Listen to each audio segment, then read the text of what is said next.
Hey, hey, hey, hey, ho!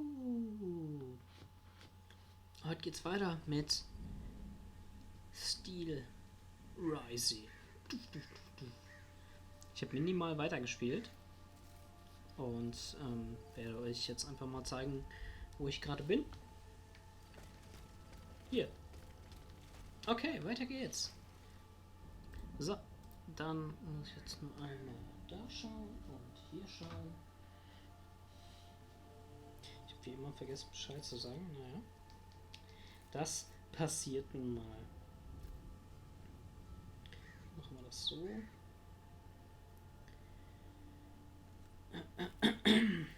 Me. Okay. So. Also, auf geht's. Ich hab Bock.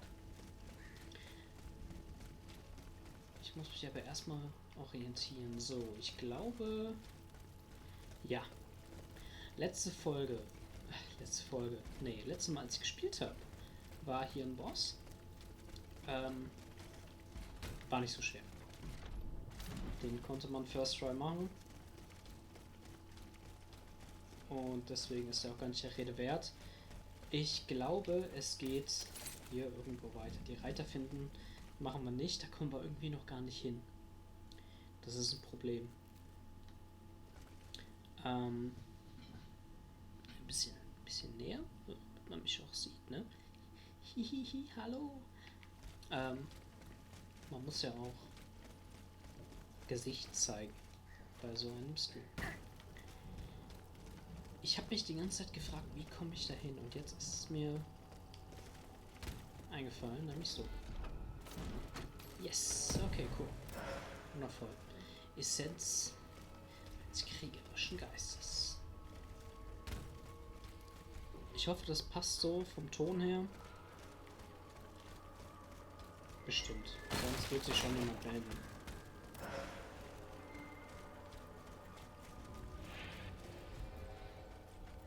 So, hier geht's nicht, glaube ich. Ich höre doch wen. Ah! Okay.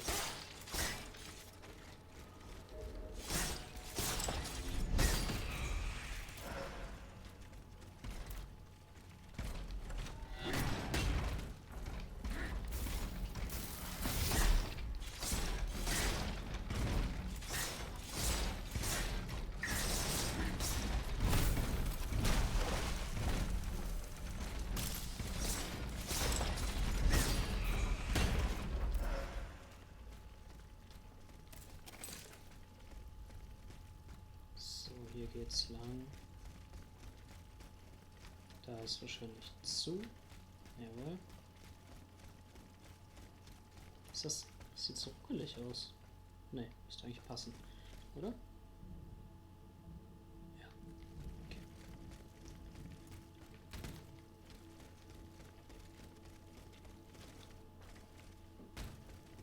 So, weiter geht's. Da liegen auf jeden Fall Gegenstände, da gehe ich gleich hin. Kommt mir ein bisschen komisch vor, aber ist anscheinend safe.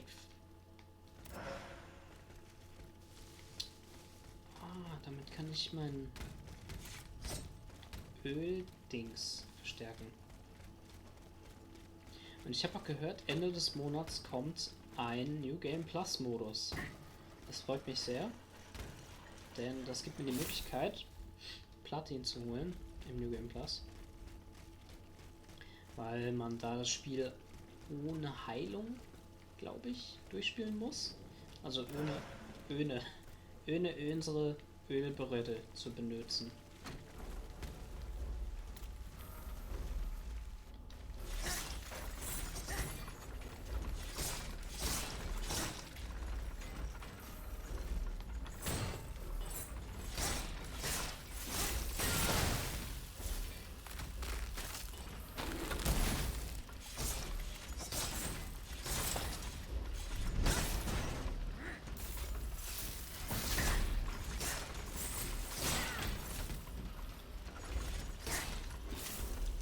Vielleicht soll ich mal abhauen.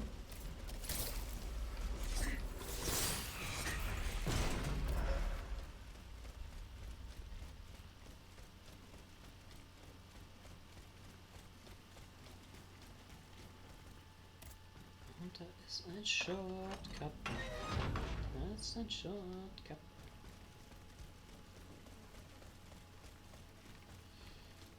So. Das hätte mich jetzt auch gewundert.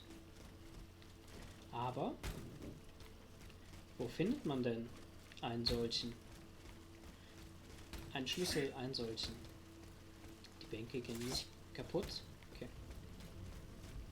Abstand der Bänke.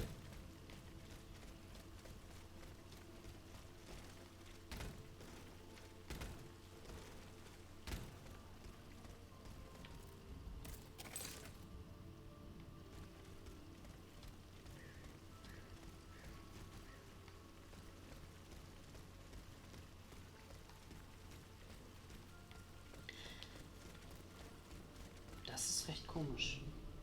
Muss jetzt aber noch mal kurz hören, ob das hier mit dem Ton passt. Ja, das passt. Also letztes Mal hat es auch gepasst. Ich glaube, es geht schon irgendwie. So, ich bin heute nicht nur wortkarg, sondern mir fehlen auch die Worte. Ich sage sehr oft und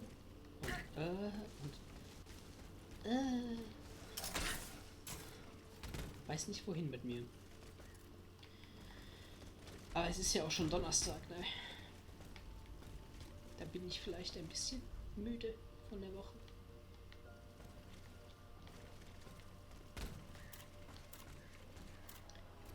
Ja, es sind ein paar Leute, die möchte ich gerne nicht als Trio bekämpfen.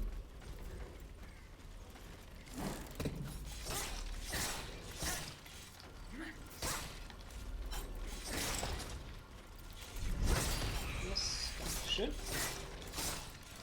Und hopp.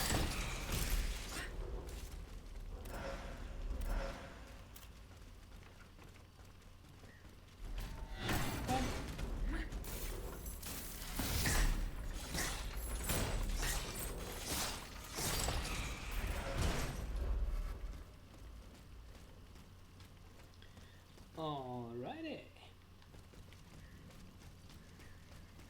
So, immer erstmal orientieren. Ich finde das hier alles sehr unübersichtlich, weil es auch alles irgendwie gleich aussieht. Ah, mein Rücken. Mein Rücken schmerzt.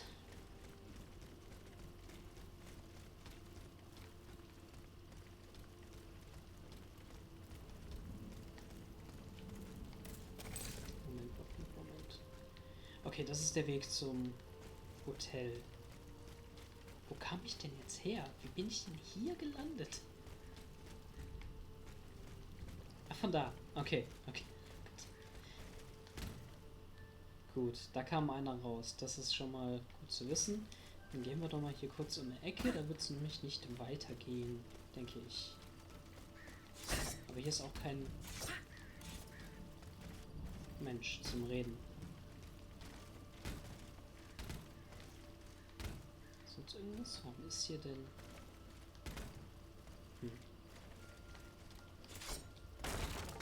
Naja. Warum ist hier nichts? Ist nichts.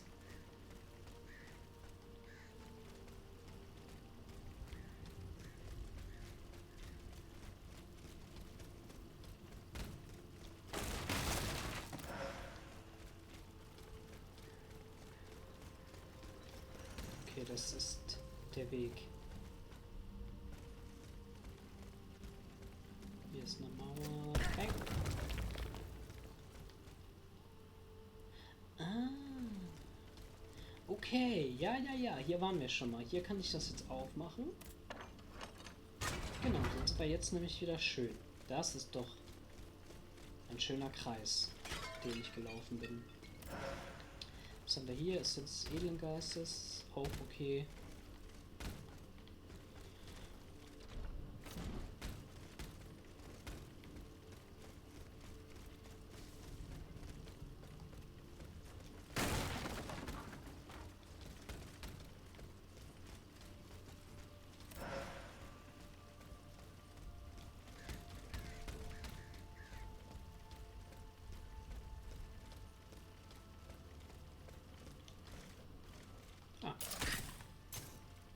dann doch mal direkt hin.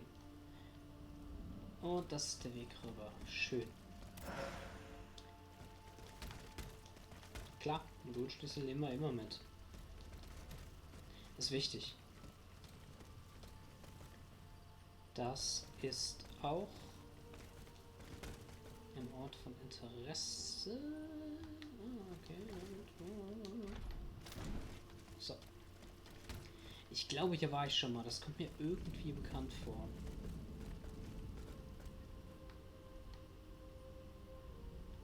Da hängt ein Sack. Ein Sack du Item. Ein Sack d'Item. Zack. Sack du Sack.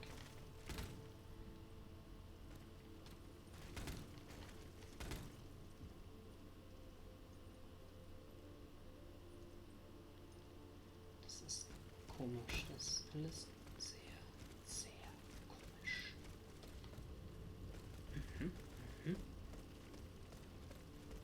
Closer to Les Invalides. Here, I should be able to cross the moat easily. Ja, wenn du es sagst, dann glaube ich dir das.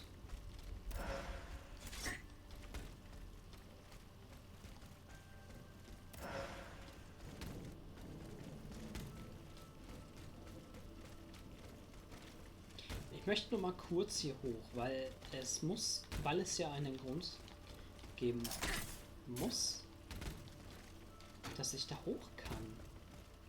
Beziehungsweise, dass hier halt ein Weg ist, den ich gehen kann. So. Hier ist nix. Aber da ist was.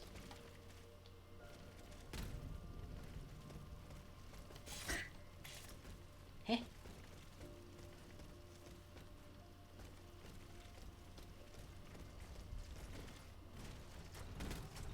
Warum bringt das denn nichts? Ist es nur zum Vorbeischleichen oder wie?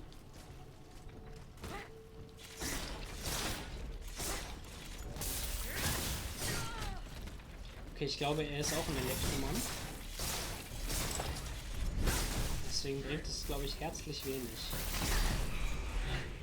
Aber naja, hat gereicht. Es reicht für alle.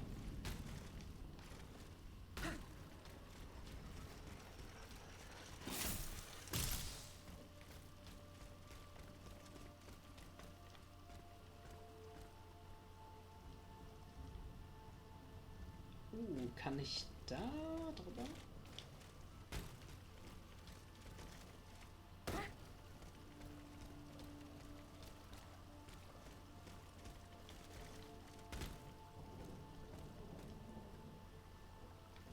Ja, muss ich ja drüber können.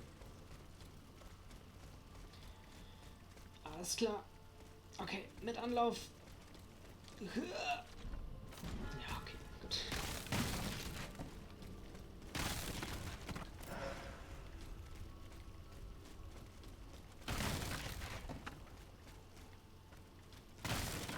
Ah, das heißt, ich kann jetzt auch die Reiter finden. Ich dachte, super. Ich dachte, ich käme hier viel später erst hin, aber das macht mich ja schon ein bisschen froh. So.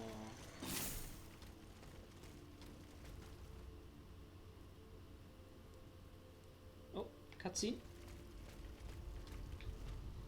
The debt was no longer sustainable, Your Majesty. Your mechanical revolution has changed the face of the kingdom, but the coffers are woefully empty. The debt, Monsieur Necker. This debt that you and your banking friends helped to create for your own benefit, and which is now forcing us to levy new taxes. Will my subjects be able to bear another tax? Yes, Your Majesty, as long as it is distributed fairly. The representatives of the nobility, the clergy, and the Third Estate must come to an agreement. That is why we have convened the Estates General. Tomorrow you are to preside over the opening ceremonies. Your Estates General. Nothing good can come of it. You have roused the spirit of rebellion. All I hear about are their damned cahiers de doléances. My rightful enjoyment is being challenged. The streets of Versailles are teeming with loudmouth fanatics with sacrilegious thoughts.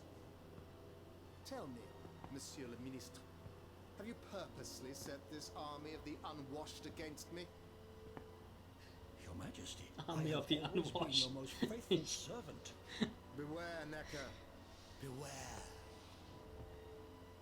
I have a surprise in store for anyone who dares attack my throne. Oh, das ist schon Ankündigung hier. War es nicht irgendwas von wegen der TikTok-Gigant? Der TikTok-Gigant? Oder schon irgendwie, ne? Der Uhrmacher. Weiß nicht genau. Uhrwerk-Gigant war das, glaube ich.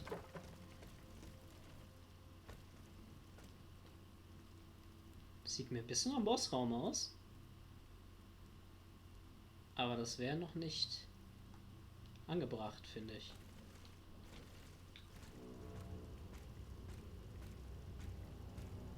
Vielleicht aber doch. Ja, da ist doch einer.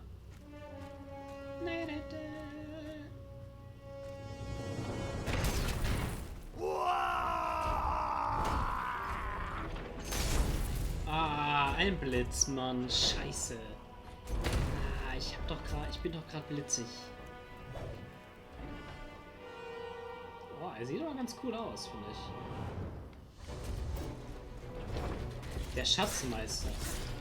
Gut. Bringt die Frostgranate was? Ja. Ich muss halt 800 Sachen rausschmeißen, aber...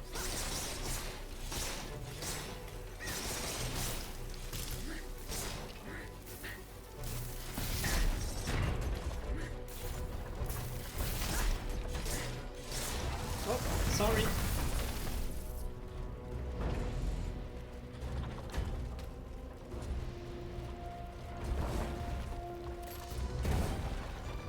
Oh, die Lehmgranate ist mal wieder gut.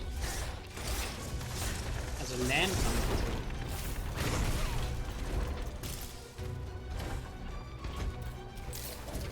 Kleiner Ölbrett.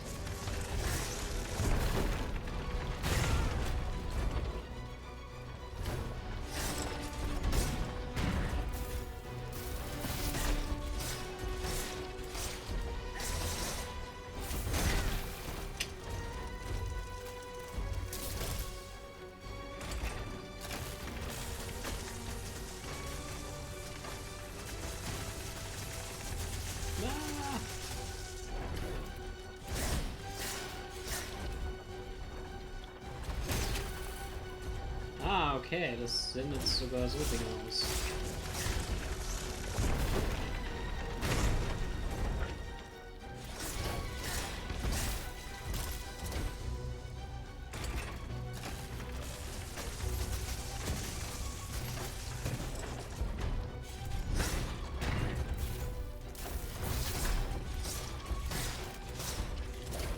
Ja, okay. Jetzt nochmal eine Lehmgranate hier. Okay, das ist schon... Ah, es ist ein bisschen easy. Das ist ein bisschen easy. Falscher Jingle. Egal. Schön. Kriege ich jetzt eine neue Fähigkeit? Suzanne, my dear Suzanne, take my hand, please. Don't let them take me away. Neckermann. Von ihm ist hier der Urlaubskatalog. This has to stop. I don't want to be tormented anymore. That is not my intention. I have come to rescue you. Rescue me? But what on earth are you? It is of no importance. What did you see and hear before you regained consciousness? I had frightful visions, rageful wraiths filled with pain and sorrow. And it was cold enough to curdle the blood. It's impossible to describe. All the rage and anger. I was in another body, I think. So big, so powerful. And there was this commanding voice, ordering me to spread terror and death. Did I really hear it? Or did I momentarily lose my mind? What did you see and I had frightful Okay. ended up. who are you, monsieur? Don't you know? I'm Jacques Necker, Ministre des Finances. Well, I was before I was captured. But this situation suggests that the king has decided to dismiss me from his service. What does he accuse you of? My alleged connivance with the Third Estate, no doubt. And most of all, for having been the first to ask to convene the Estates General. How and when were you captured? When the machines attacked, my wife and I fled our home to hide not far from there, in the Église Sainte-Marie. But we didn't stand a chance against the machines. They overran the nave, wantonly mowing down the faithful. My wife, my poor wife, she wasn't able to escape. I'm sadly convinced of this. As for me, my life was spared only so I could be tormented. What is the meaning of all this? What will you do now? There is no future for me in this kingdom. I need to find a safe place where I can prepare for my departure as soon as possible. I will take you to the Cordelier convent.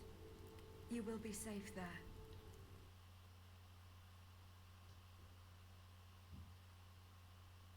Yes, das war also der Schatzmeister und der Ministre de Finances, Jacques Necker. Anders als sein Bruder, der Koch war, Jacques Lecker. À la bonne heure, she's back. Aegis, what a joy and relief to see you again. Monsieur, Welcome to our stronghold. I'm sure that everyone here is aware of the great debt we all owe you. As you can see, the most exhausted among us are growing stronger. While the most determined are already planning our counterattack. I did not expect to see you all together.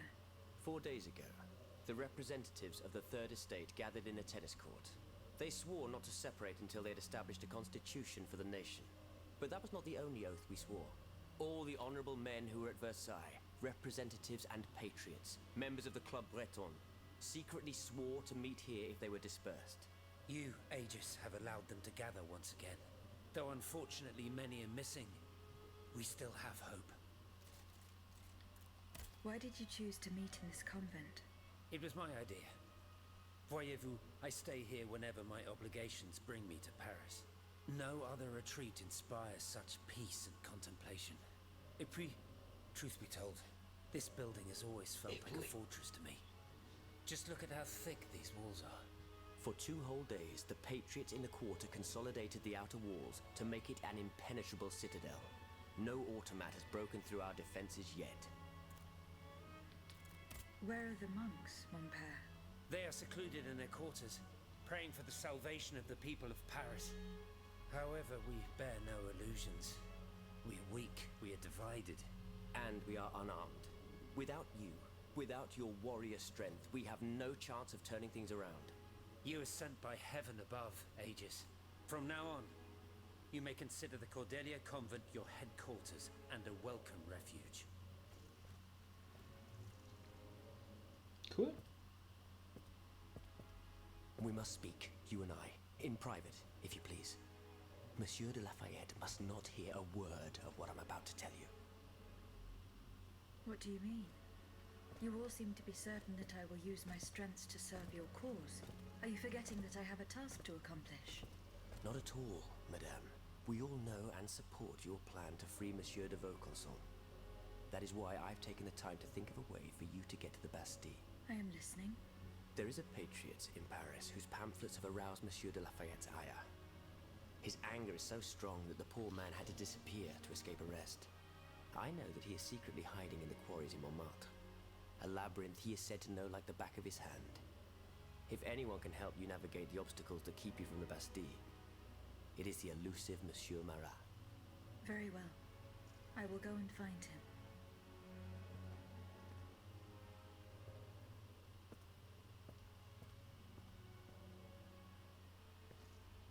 Monsieur Necker. I owe you my life, madame. So I am embarrassed to ask you for anything more. Do not fear. Gib mir You Nebenquests. have my full attention. Suzanne, my beloved wife. I cannot bring myself to accept her death. Despite all the evidence, I still hope to see her alive again. I need to be sure. Mon Dieu, what have I done to deserve such a fate? Why has the king sworn to destroy me? And all that I hold dear, after everything I've done for him, my abnegation.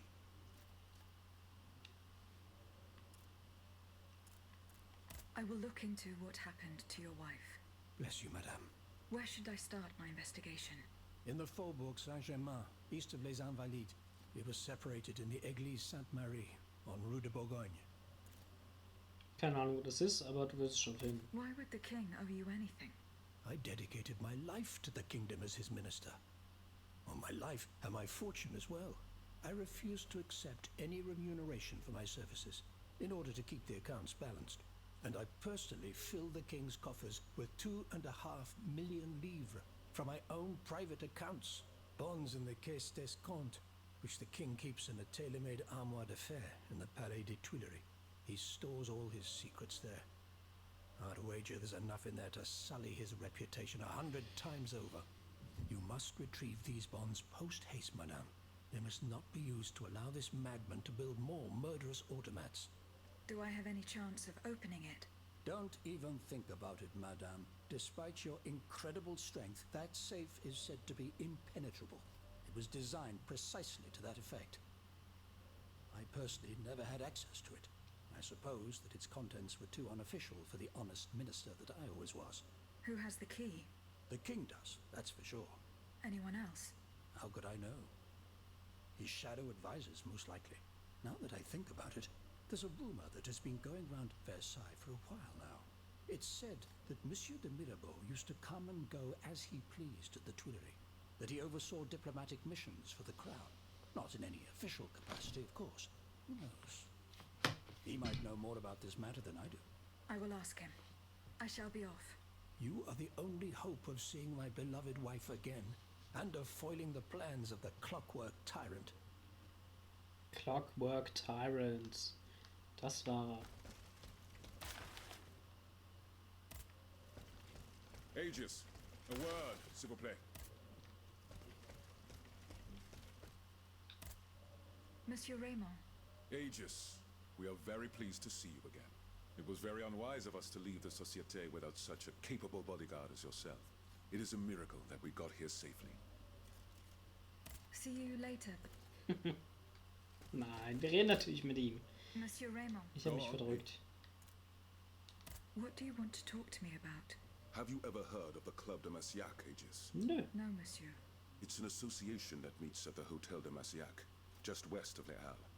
It counts some of the wealthiest plantation owners in the empire.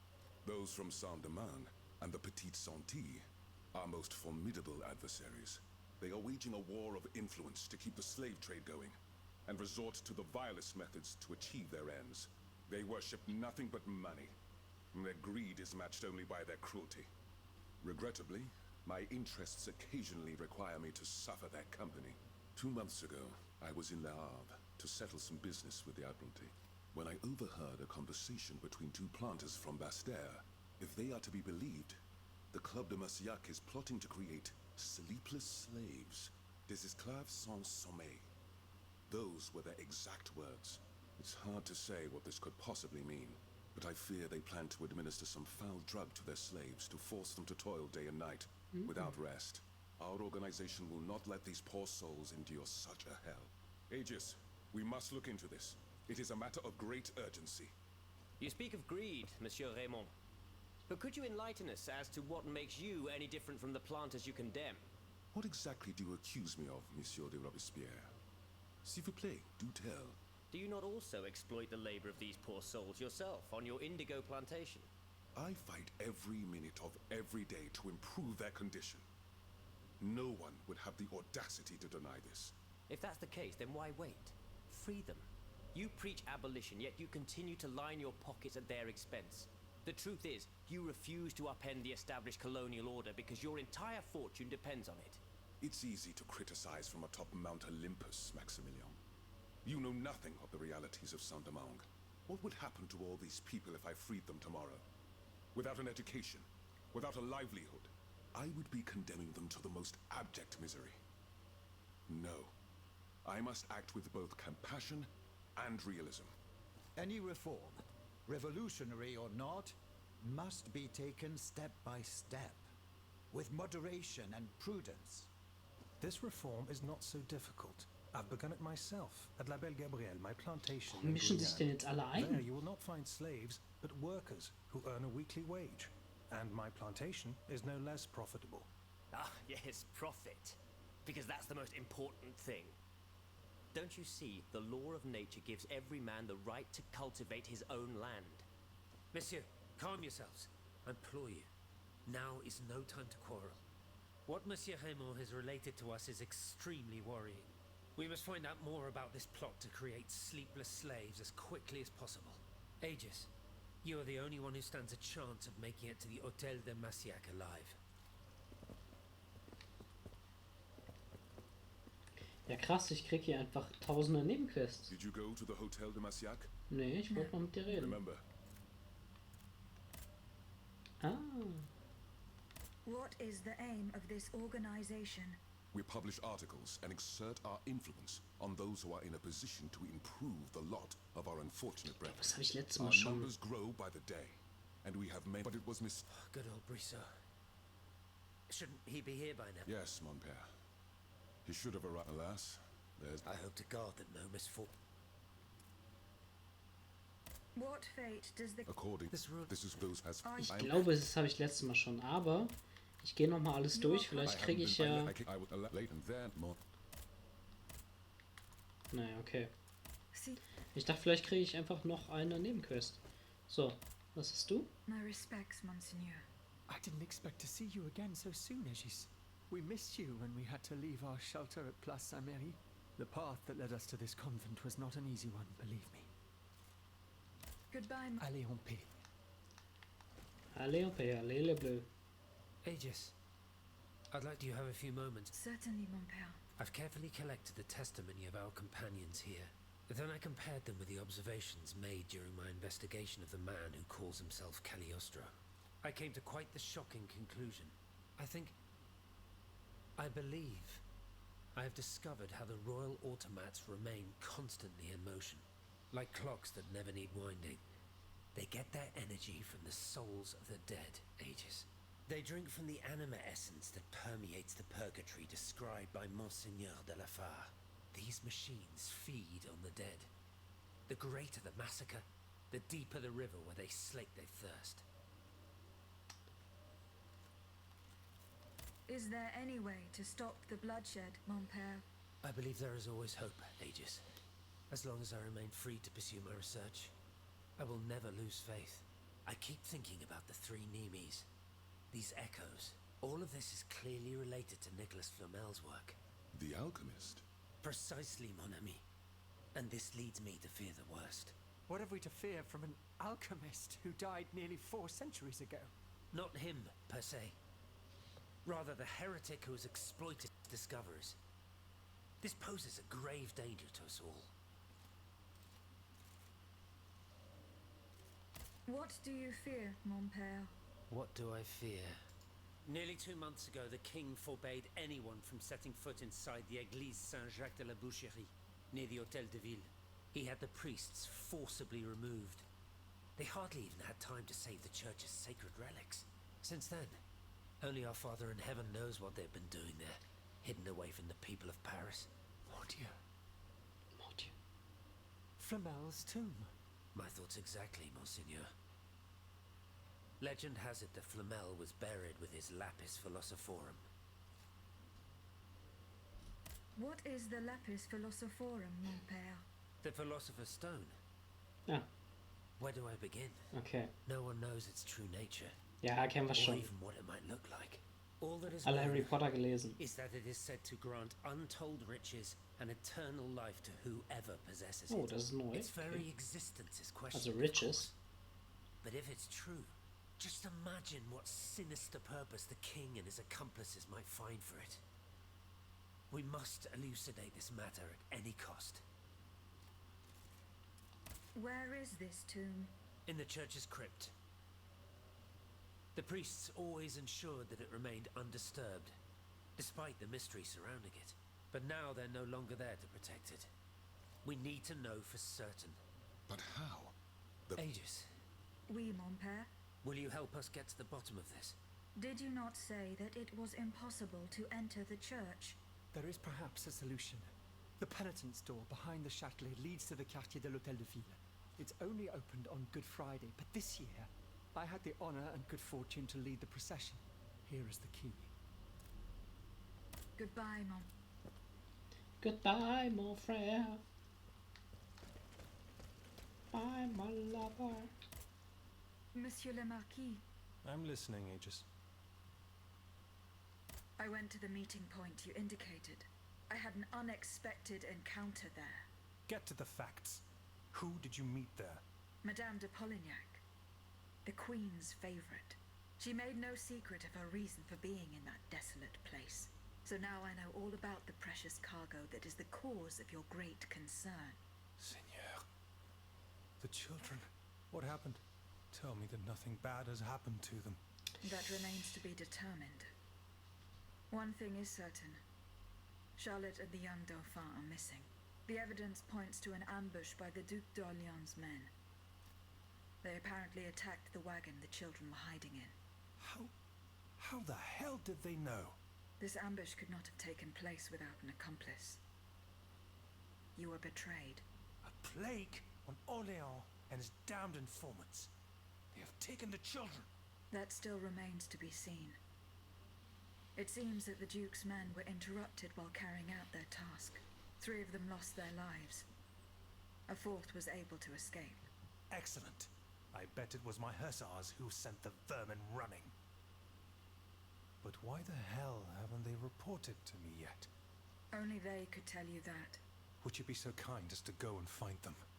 The lives of these poor children hang in the balance. My hussars are stationed at Les Invalides. That's from where they were to set off for Gros Caillou. Goodbye, Monsieur le Marquis.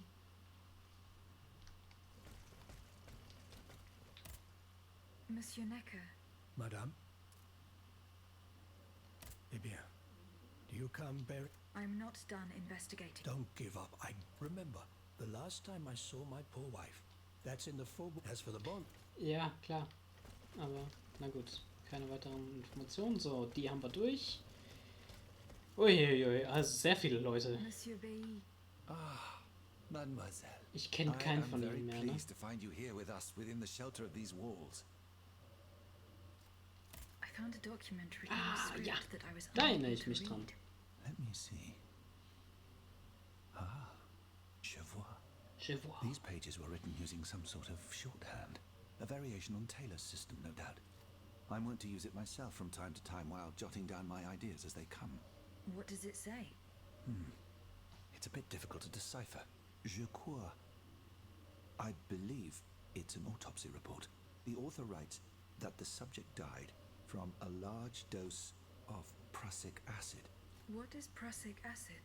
My apologies, Aegis, but I'm no chemist. You should ask Monsieur Lavoisier. Goodbye, Monsieur. Okay, einer von denen ist okay, du bist Lavoisier. Monsieur Lavoisier. what can I do for you, Aegis? What is prussic acid? It's a volatile compound extracted from Prussian blue, which is a pigment derived from the cochineal, an insect. What does it do? Oh, it's a lethal poison of the most dangerous sort.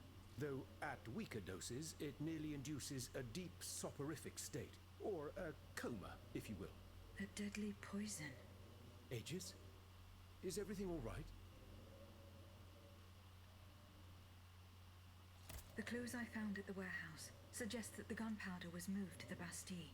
Diable. Ja. You must find a way to get there and Mann, put an Ami. end to this threat. The clues I found at the warehouse suggest that the gun... Diable. Goodbye.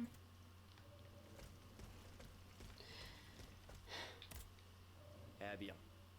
Did you come bearing news from Mr. No. I have it on good authority that he's the only person who could show you a way to reach the Bastille. Is your plan to arm the populace going as planned? Oh, far from it. Even if they were armed and formed into battalions, the Patriots would not be able to fight. Why is that? Most of the strategic points in the city are inaccessible. Ich muss es mal ein bisschen Strange skippen, also ich will jetzt ein illness bisschen strikes. zocken, They're ne? seized by an irrational fear. One so great that those who do not lose consciousness go mad or perish on the spot. This makes it The locations you mentioned, a statue holding a... That's right. From what little I could make out, they appear to be depicted. Lanterne des morts. Lanterns of the dead. Our ancestors kept a fire. Today, no one knows what they were used for. Others claim that human bones, mercury, some odious sorcery that would... That makes sense and confirm. I'm now certain that the King's lanterns capture the anima essence of the dead who have been cast into purgatory, and that this essence is what allows the Ottomans to stay in motion. Sie mischen sich halt alle überall ein, ne?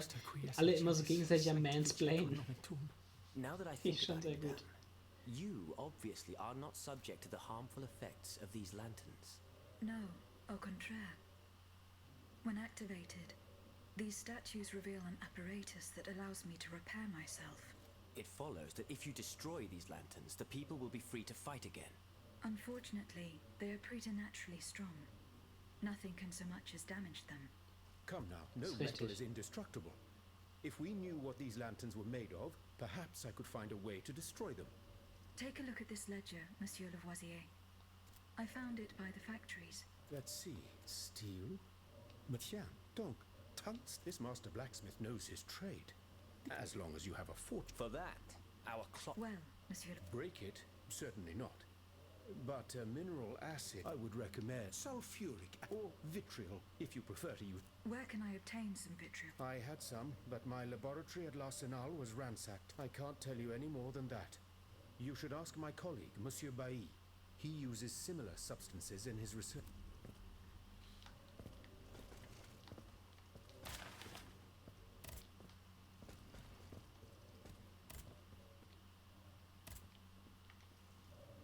Was, er will nicht mehr mit mir reden, oder wie? Na gut.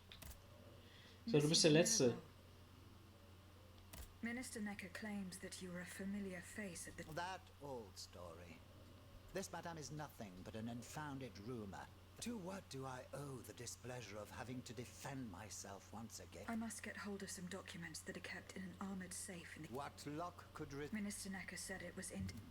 Well, let me think. After all, a lock is nothing more. Nothing that can resist the expertise. Why don't you ask him for it? I'll be sure to do so. Now, who else might... Oh, there's Monsieur Lavoisier. I'm sure he'll have no trouble finding you something you can use to blow the door off that stuff. Good.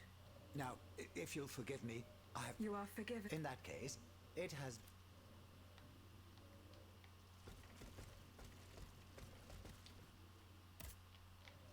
Okay, Bailly und Lavoisier. Monsieur Lavoisier. Lavoisier, What can I do for... I would like to access the contents of a safe that is... Dare I ask for your help, Monsieur Lavoisier? And how can I... I need gunpowder to... Gunpowder? Do you think I just walk around with Oh, Mirabeau? What is this ridiculous... Where is the animal? So we... he has left. He had an urgent... Eh bien, I'm sorry. If I could inspect the safe and determine what metal was used in its fabrication, but given the circumstances, I'm sadly not... I understand. Ah, Goodbye, Monsieur... How was your search at the Vaucansons? I found this. I saw Mademoiselle de Vaucanson running from... This letter refers to a hiding place where she often sought refuge. I know the place. One day, Eugène and I were walking in the Luxembourg Gardens when suddenly, at an eye's jump, was a startling, almost frightening. The spot is on the edge of the garden, hidden by vegetation between two. okay. Ja, super. I'm looking for a way to... Monsieur de Mirabeau advised... But I'm an astronomer. I know my way around lenses, but I've never given a moment's thought to how a... God, Monsieur d'Embirabo was joking. Où est-il, ce brave homme? So that we might ask him. He has left. I'm at Excuse me? Do you mean he left? That's madness. What was so important that... intriguing indeed.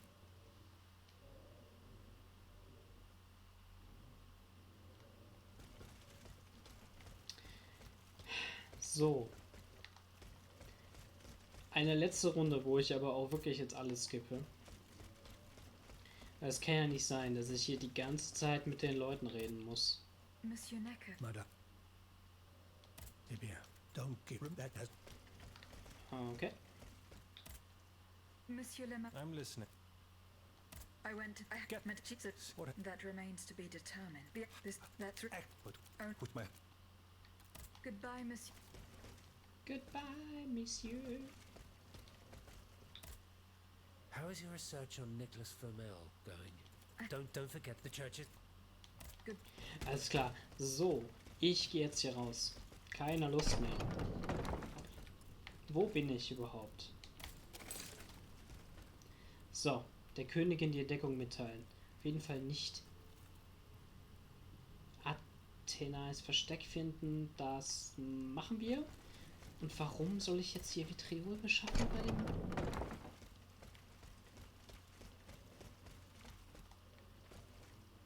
Soll ich ihn fragen? Have you located that? No. Look.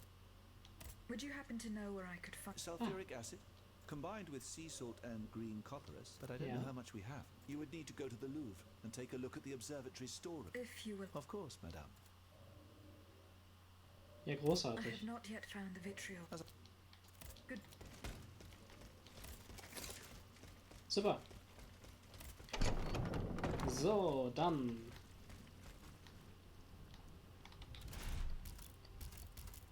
Tagebuch, Haupt. Die Tunnel von Montmartre. Und das sind die Nebenaufgaben. Richtig geil. Ich liebe Nebenquests. Dann fangen wir doch einfach mal an, ne?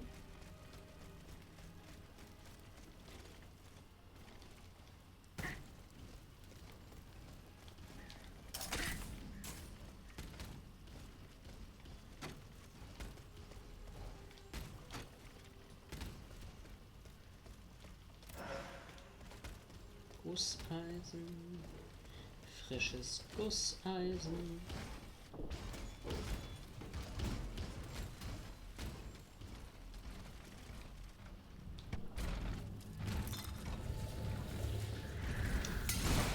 Ich renne einfach mal ein bisschen. Ja. Vielleicht aber auch nicht.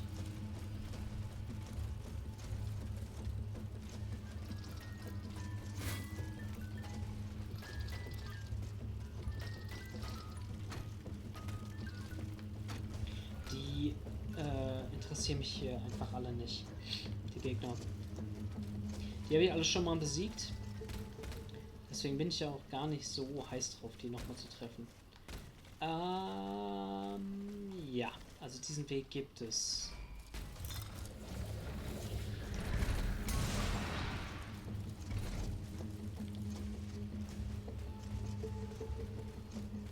Gehst du auf eigentlich? Ah ja, schau mal. Aber ich bringe mal meine Seelen weg. Das mache ich auf jeden Fall. So, aufbessern.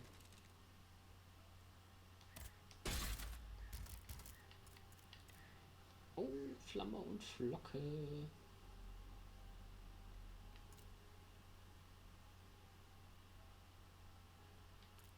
Bis.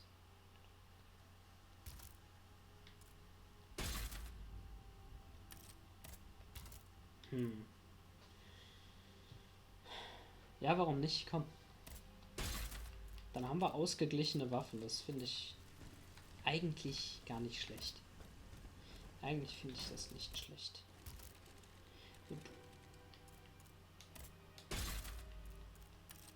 Das ist voll aufgewertet, okay. Cool. Cool. Was haben wir Feines in der Boutique? Haben wir da neue... Ne.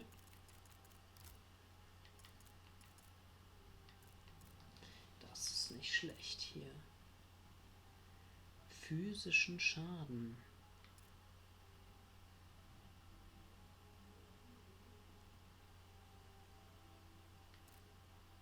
Alles nicht schlecht. Aber ich glaube, ich habe erstmal genug.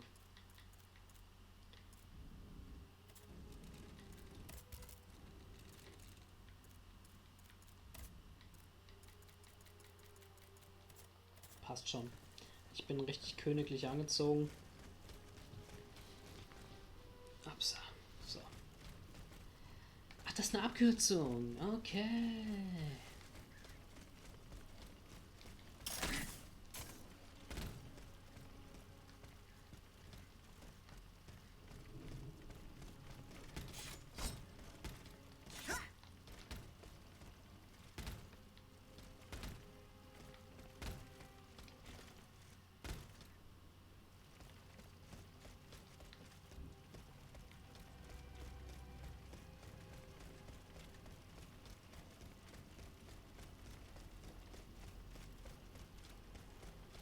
Das ist interessant.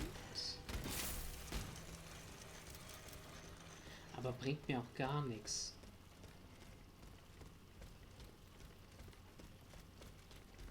Warum?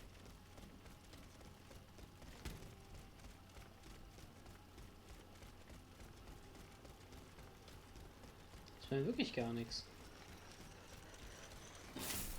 Ist kein Greifhaken-Spot oder so.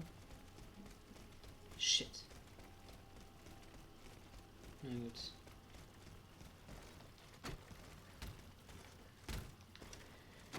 Dann gehe ich halt wieder.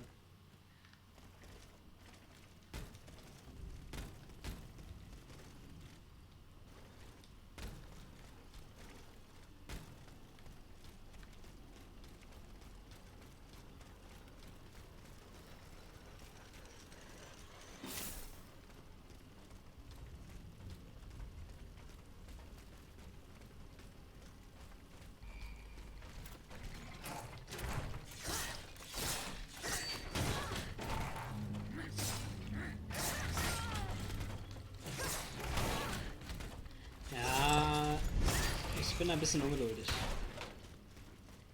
Sehe ich auch ein.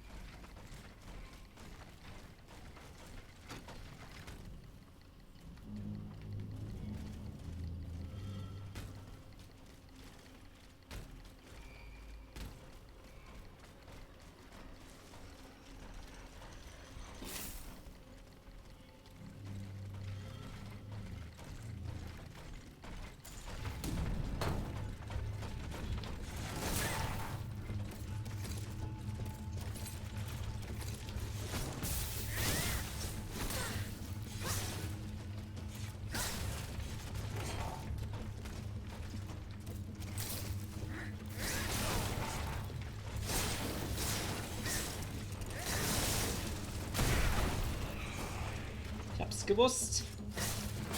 Und trotzdem fange ich mir.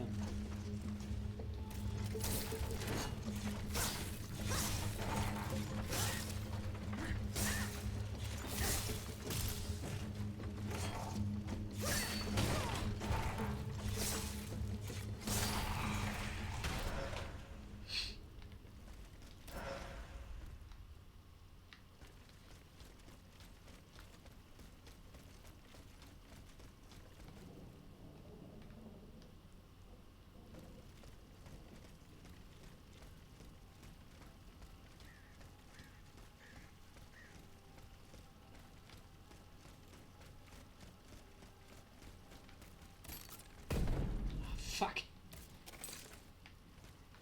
Okay, das ist das Versteck. Das ist meine Kutsche. Weiter zum Versteck.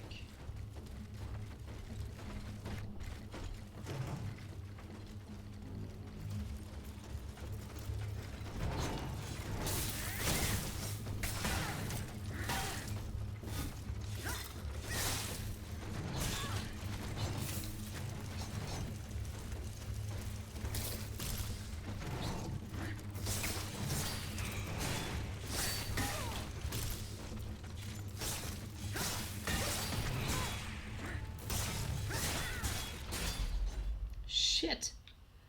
Ah ja, ich muss auch wieder reinkommen. Ich spiele doch erst seit einer Stunde. Davon habe ich eine halbe Stunde geredet, also komm. Shit, der Weg ist ja super weit.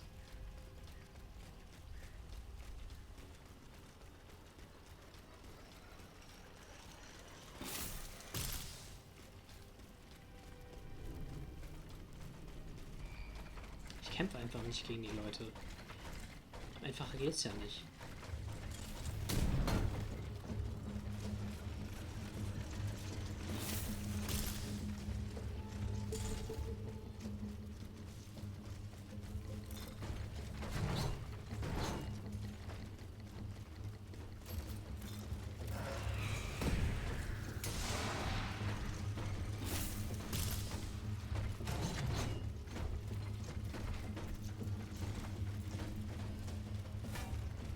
So.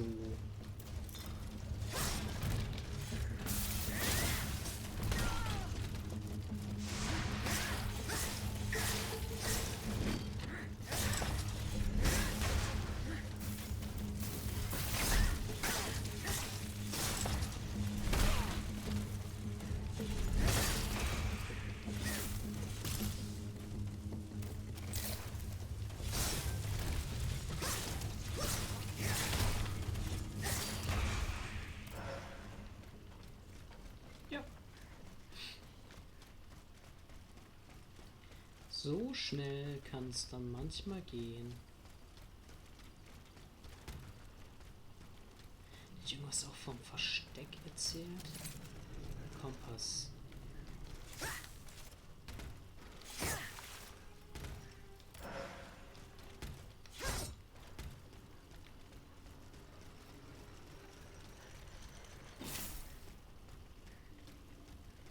Ey. Ich bin mir jetzt relativ sicher, dass ich dieses Versteck schon mal gefunden habe. Und mich gewundert habe, warum da nichts ist. Ah, come on. Come on. Das war vorher nicht offen.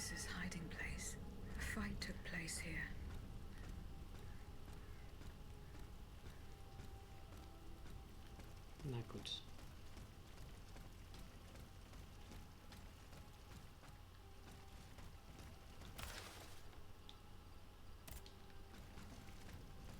Franciscus Antonius.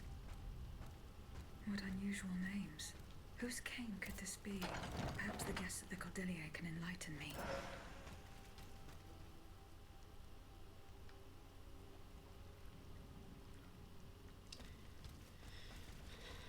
Ich muss schon wieder Leute in dem Konvent befragen.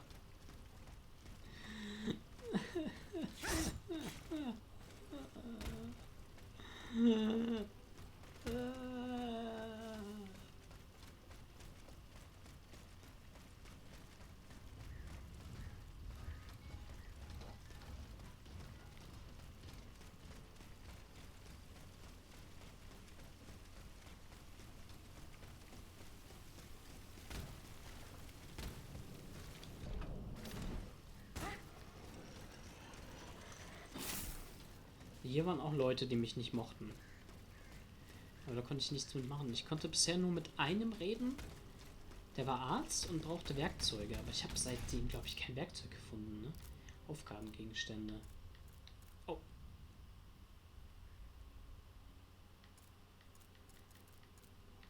Oh ja, vielleicht gehe ich dann da doch mal hin. Ich weiß aber nicht mehr, wo er war.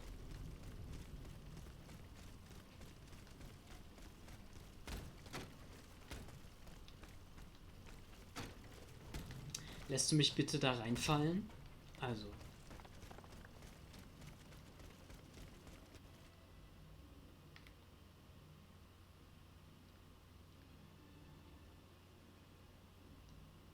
Hier gab es keine Laufgeräusche.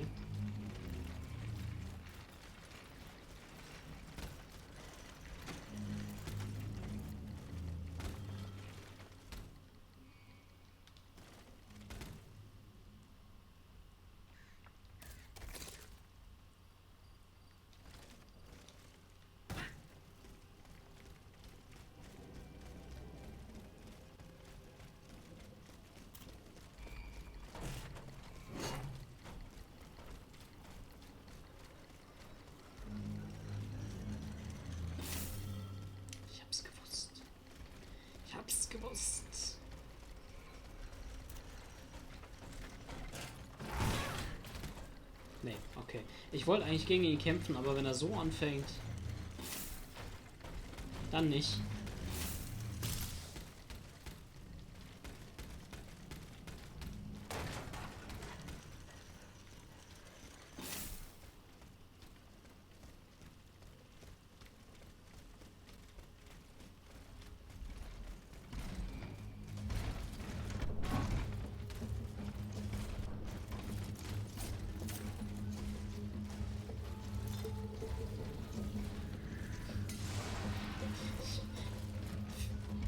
Ich finde den Weg nicht.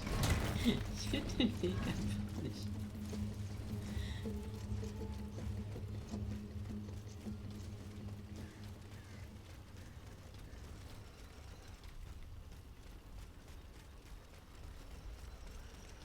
Der ist auch zu. Kann ich nicht irgendwie mit dem Enterhaken hier rüber schwingen oder so? Das wäre doch viel einfacher. Dann wird man dem ganzen Leveldesign doch auch irgendwas...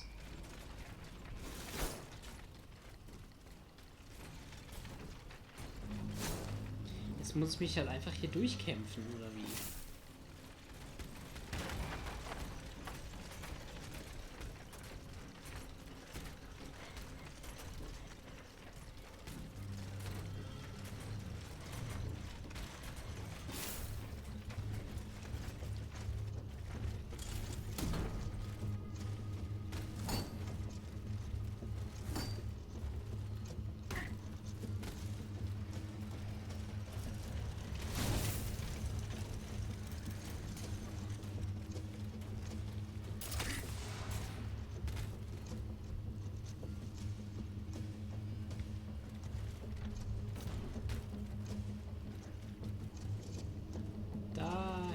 Ist was, okay.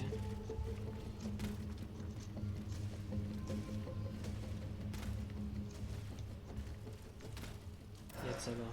Was ist es?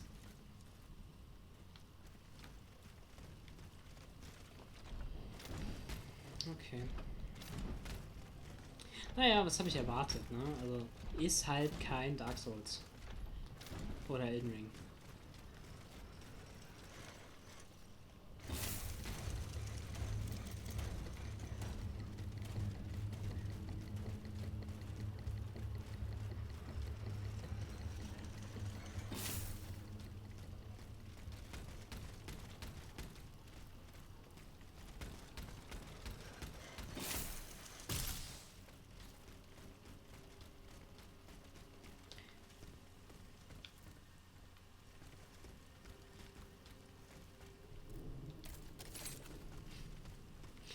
Muss ich nochmal lang? Alter. Es kann doch nicht sein, dass ich so falsch abgebogen bin.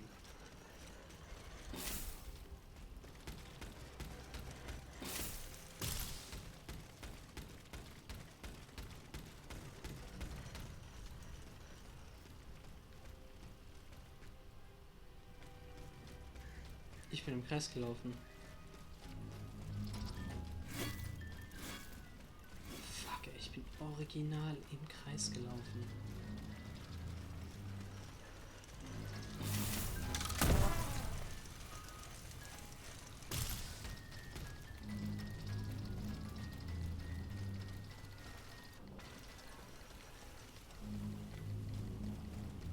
Ich glaube, hier habe ich letzte Folge angefangen.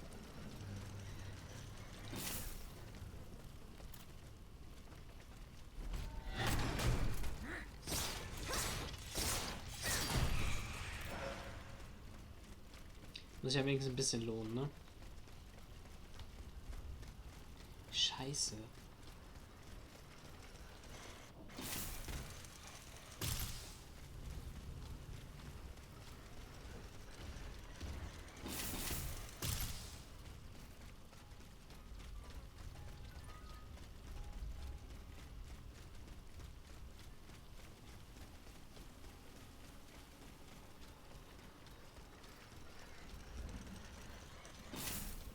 Es gibt ja auch keine Schnellreise oder ähnliches. Bei jeder Nutzung geht das Anima verloren. Das will ich ja auch nicht. Bei 4000 annehmen. Das ist ja schon was.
So, da sind wir wieder. Ja, bitte. Ja, bitte, der Herr Major. So.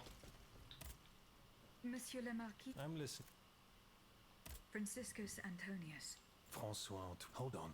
The affair took place during the reign of Louis the Beloved, just a few leagues from the castle where I grew up. I was still a young boy, but I remember it like it was yesterday. It caused a stir all over the country. I doubt that it has anything to do with my case. I don't know. I'll let you be the judge of that.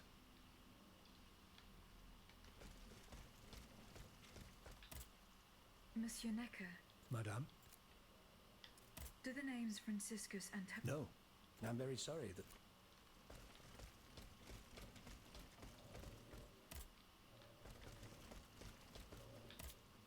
Monsieur Lavoisier, What can I... do the name... No. Not... No, I'm... Goodbye. Ich frage ihn nochmal wegen Schießpulver. Monsieur Lavoisier, What can... the clues I... Yep. Diable. Monsieur... Does the...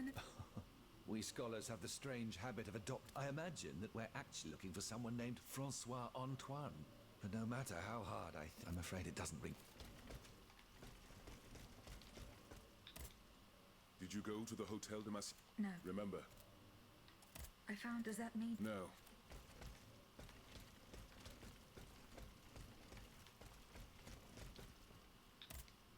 Monseigneur, What can I do for you, Regis? do the form... The Francis... Go on. Franciscus Assisiensis, the founder of the order, and Antonius Patavinus, one of its most illustrious members.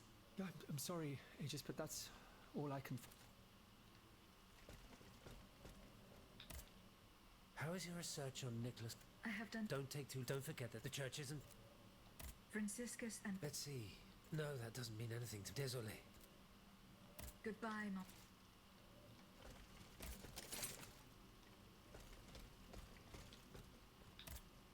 Monsieur Necker, Madame?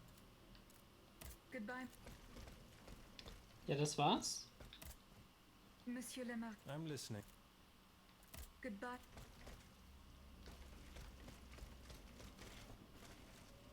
Ist er vielleicht verbuggt?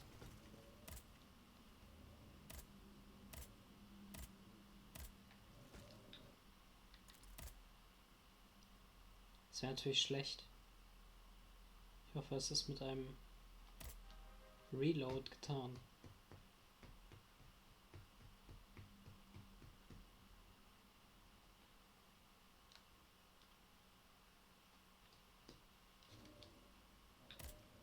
So how is Monsieur Marat? I haven't met... He is your... He's holed up in the... Were you present when the... Oui, madame. We laid... So he... At least we positive... I found it... Who could it belong to? Let me think a moment. I know an Antoine Francois, a printer on Rue de la Harpe. His surname is Momoro, but he is a man of the people and a true patriot. I doubt that he ever sported a cane with his name engraved on it. Goodbye, Miss...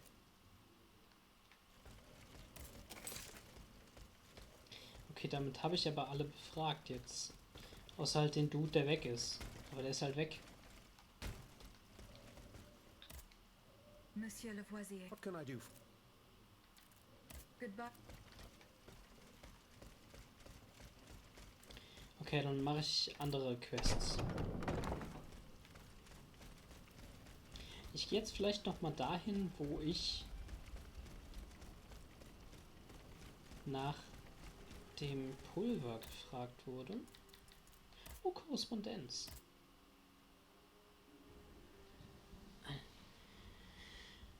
Von Dr. Lemonnier, Autopsiebericht bei. Sie würde euch über die Todsünde des ältesten Sohns die Schuld eures Mannes aufklären.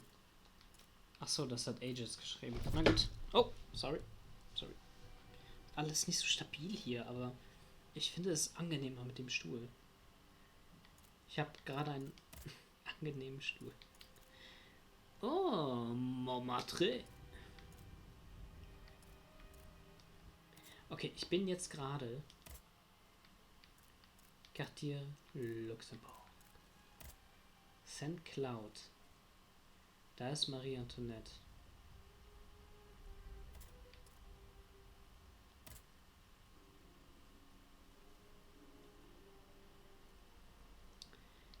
Ich weiß es tatsächlich nicht. Ich glaube Tuileries. Ich glaube, es war hier. Und hier habe ich auch nur Nebenaufgaben. Ich mache einfach mal hier. Ich gehe mal Tuileries. Tuilerien, wie man auch so schön sagt.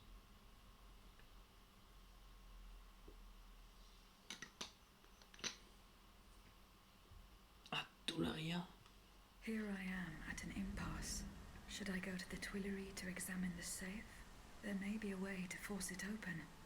I could also go back to Les Invalides and search the area around the church where Madame Necker was last seen. I can get to the Tuileries Palace via the Louvre. Then I should be able to enter it through the courtyard.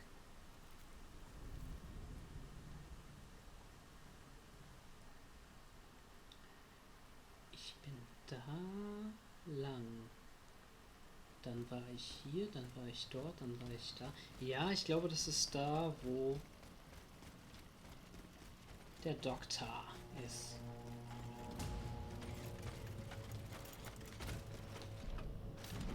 Oh, hier kann ich rüber. Oh, nice. Da kann ich bisher nicht rüber.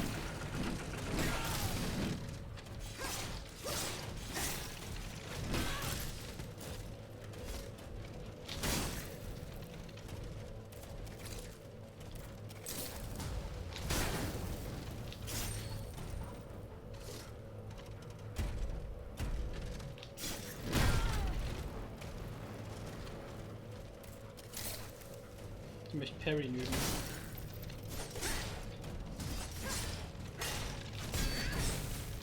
Da war er doch.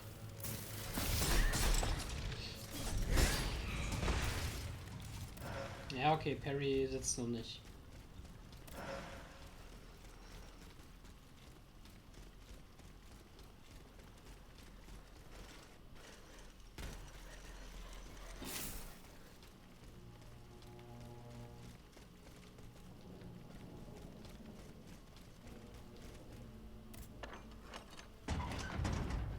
Yes.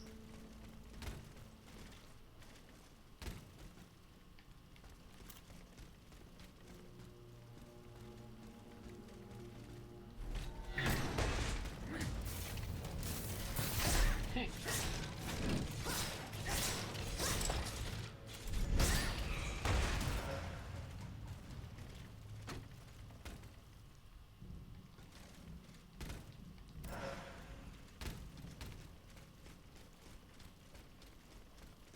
Jetzt kann ich hier einfach rein. Das ist ja spannend.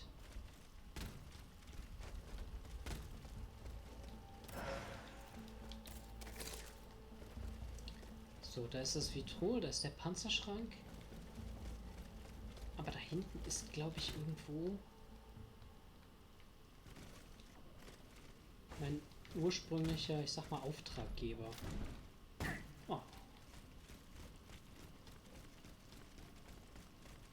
Ich komme jetzt auch nicht mehr. Ah, doch. Klar, ich habe die Tür geöffnet.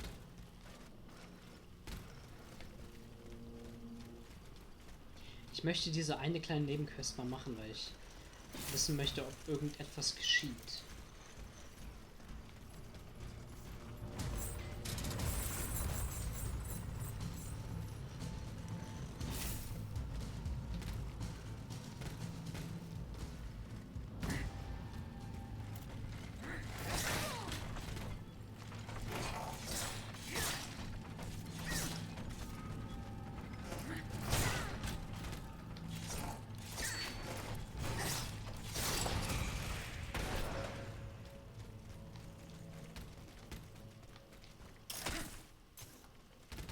Ich will nur mal gucken. Nee, gar nichts. Ah.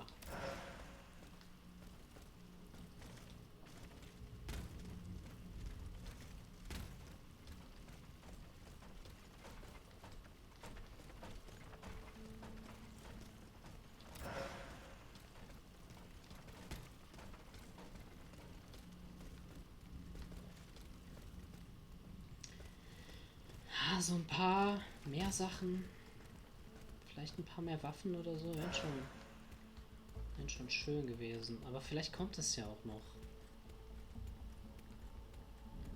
Ah, ich glaube, da kann ich lang. Aber erstmal. Ups.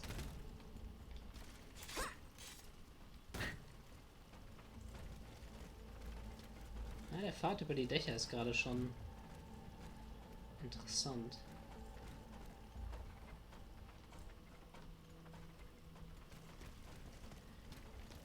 Gehen wir den Weg des Anlaufs. Ja. Also, Fiole mit Öl, das...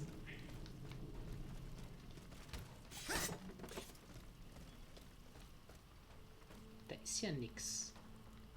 Fiole mit Öl, das... Das macht mich nicht an.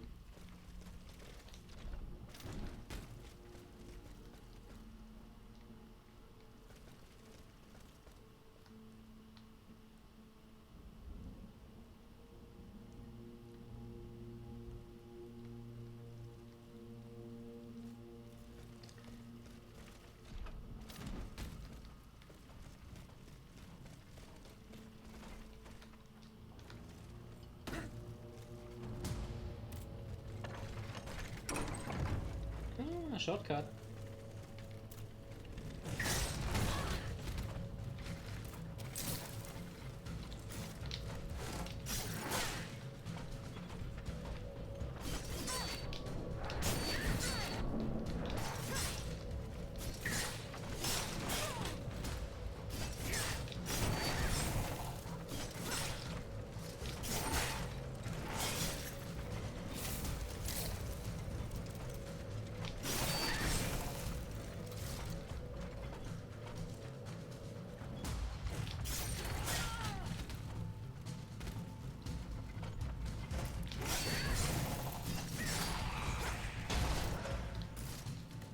Gefällt mir irgendwie nicht. Gefällt mir überhaupt nicht mit dem Parry. Naja, bin ich raus.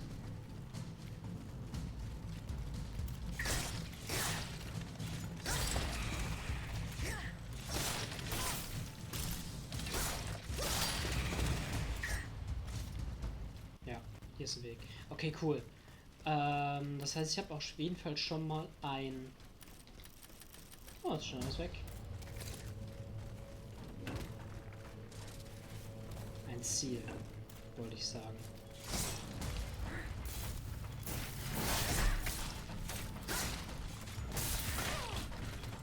Ach, hier ist auch so ein Männchen.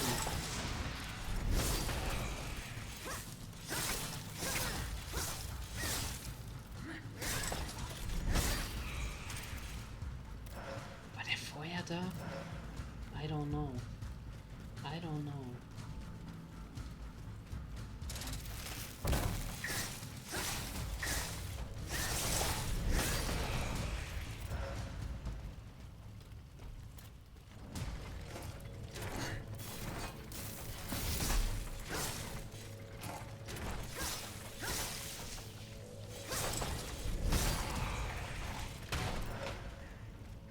So.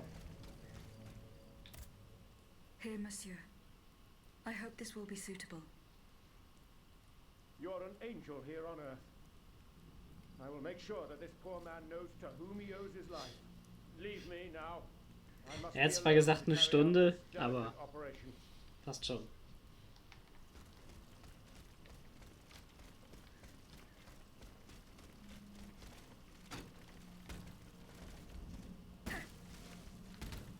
Roboter haben kein Zeitgefühl.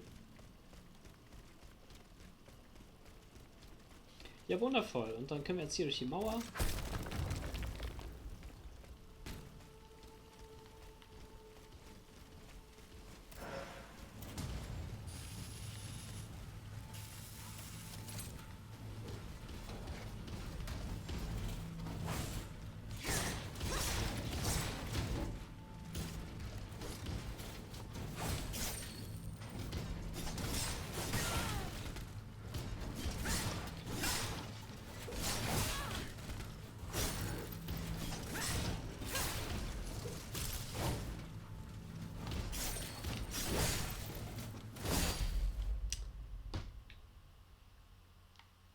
Ich werde immer so in dieses Parry-Probieren reingerissen. Ja, jetzt bin ich natürlich ganz am Anfang, ne? Naja.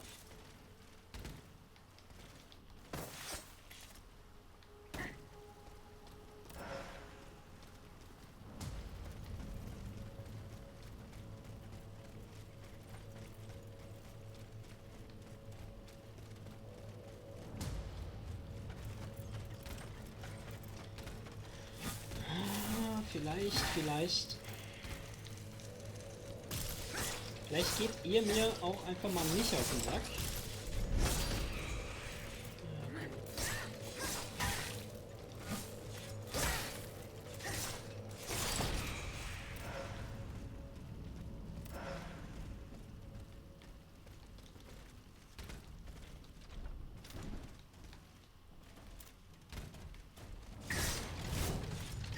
Weiß nicht, ob das wirklich der richtige Weg ist, aber ey, wenn es funktioniert.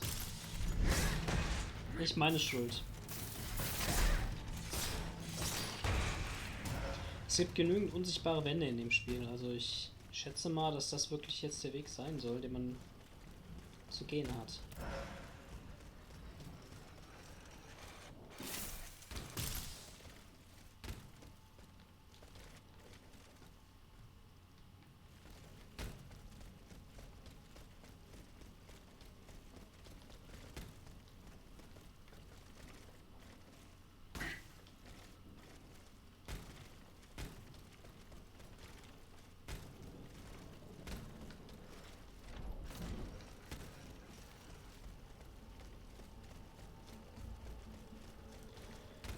Ist tatsächlich zu.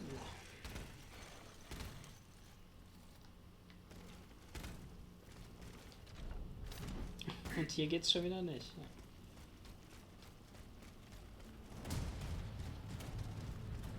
Nee. Keine Lust gegen die zu kämpfen.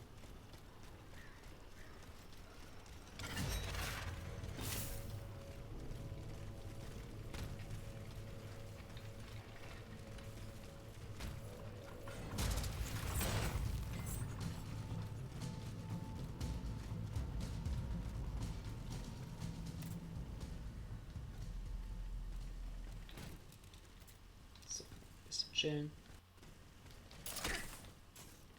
Hui.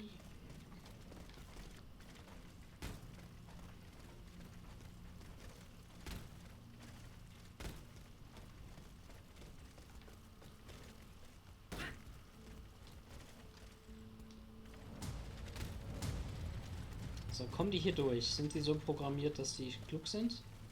Nee. Musik hört direkt auf.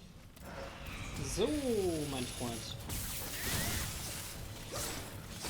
Okay, der ist krass immun.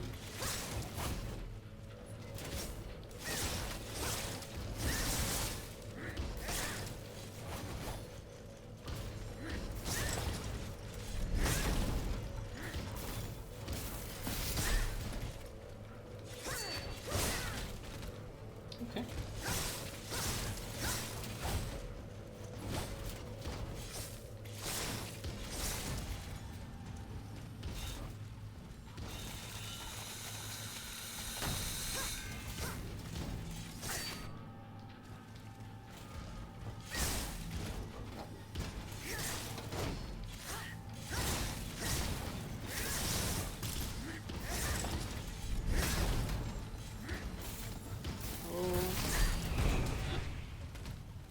Dankeschön, Dankeschön.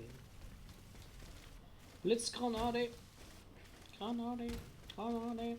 Nee, nee.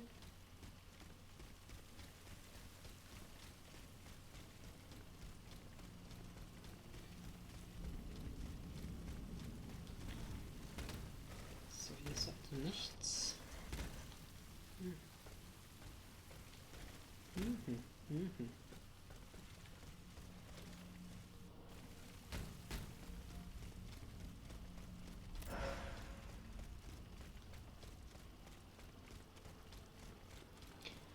Kommen wir hier rein? Nein.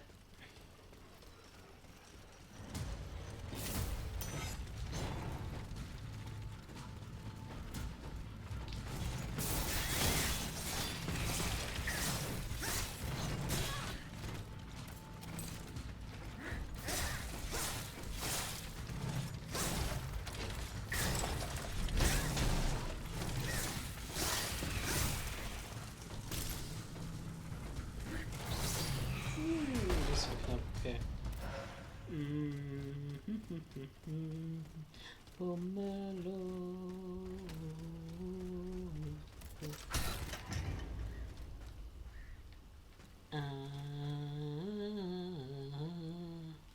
Hier war ich schon.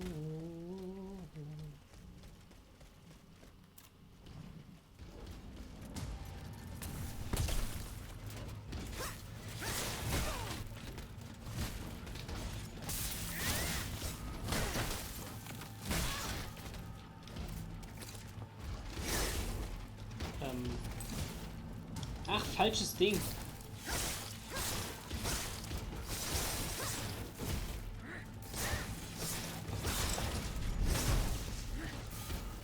Okay.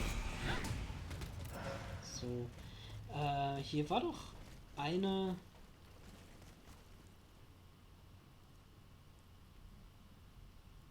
Ja, okay, der Weg ist dann gar nicht so lang. Gut. Das ist also eine schöne Abkürzung.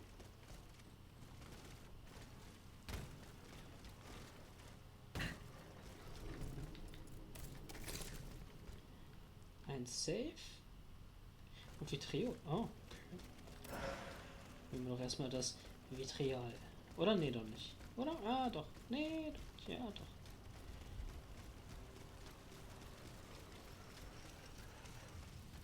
Das sieht aus, als wäre es drin.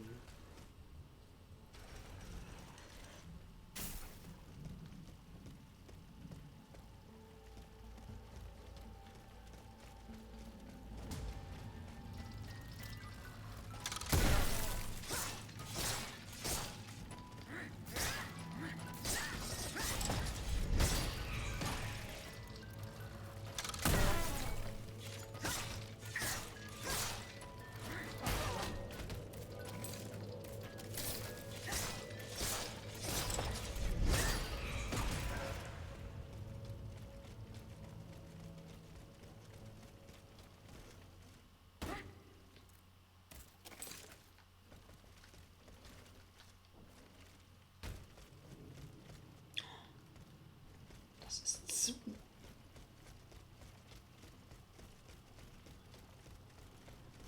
Mon ami. Seht zu.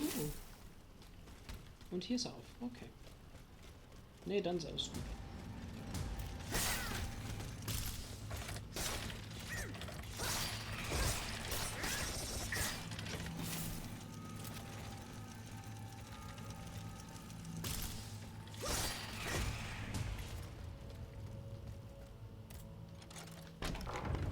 Yes. Thank you. Monsieur Lavoisier. Das Vitriol.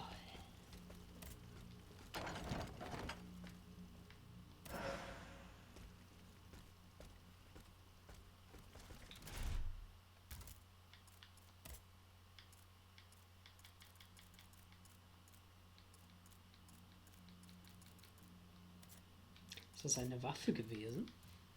Der Lady Macbeth-Fächer. Was kann der? Fliegende Dolche. Hm.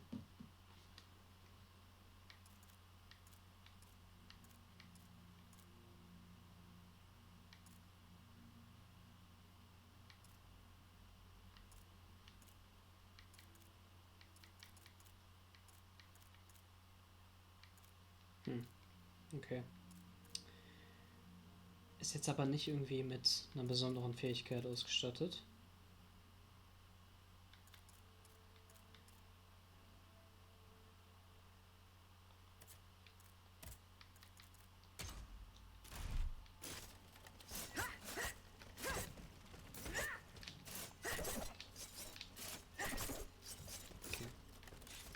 Ja, weiß ich nicht. Also den Fächer finde ich eigentlich auch schon ganz stylisch. So für das Tänzerin-Gimmick, was sie hat. Ist eigentlich schon cool. Eigentlich schon ganz cool. Aber naja. So, Kompass angeschmissen. Hier war ja nichts mehr zu holen, ne?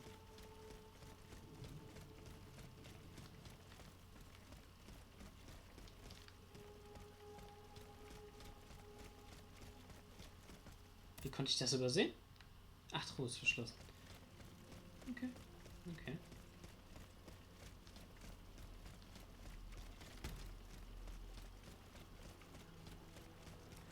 Ja, das war auch ein Raum voller Mysterien. Aber hier kam ich ja auch raus, wenn ich mich recht erinnere.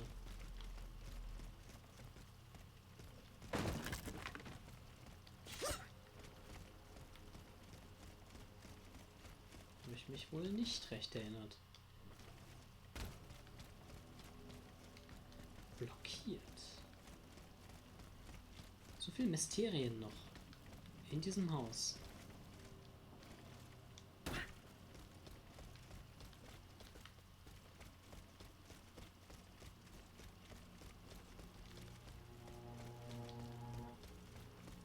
Ja, sehr viele geschlossene Türen. Also das. Eigentlich gefällt mir das. Will ich jetzt nicht lügen. Eigentlich finde ich das schon ganz gut.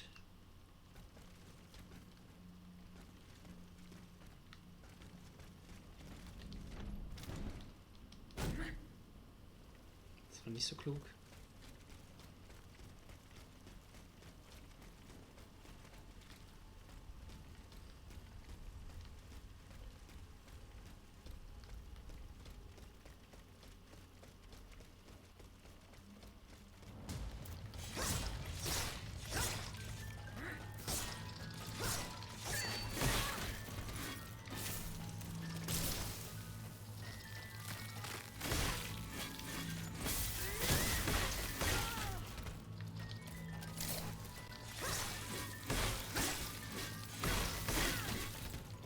Entschuldigen Sie?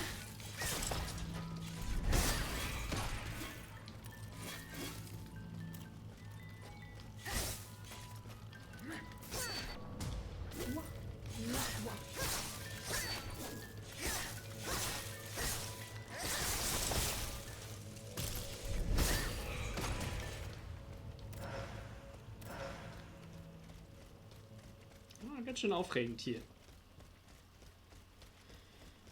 Frostgranate. Du bist mir so eine Frostgranate.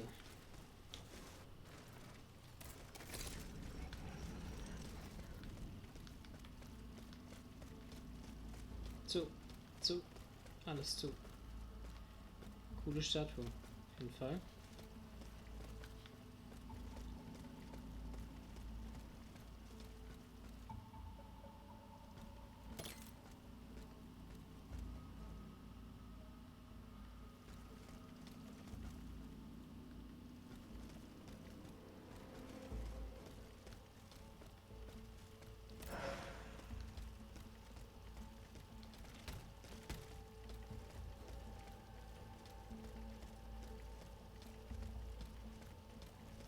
Spannend, dass hier jetzt so eine Spion-Musik kommt. Spion-Ambiente.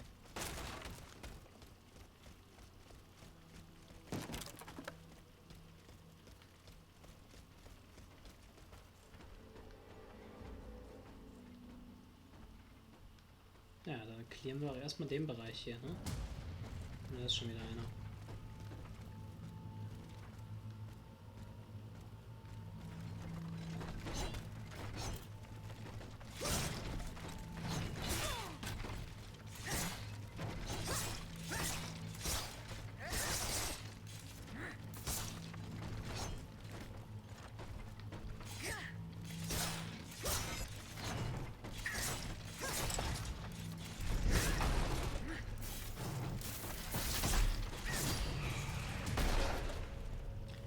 Hui.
Es gibt viele Stärkewaffen.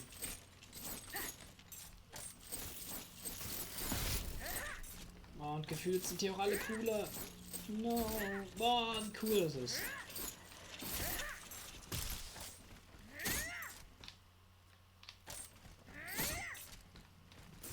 Shit. Naja.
Das hätte böse ausgehen können.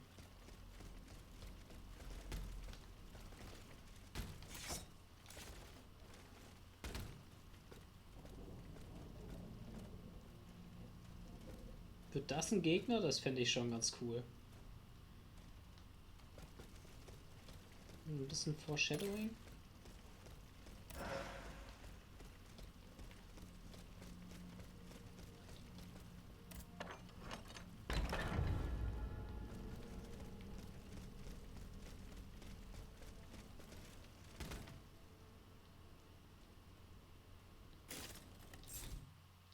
Und mal, wenn ich der Macbeth-Fächer.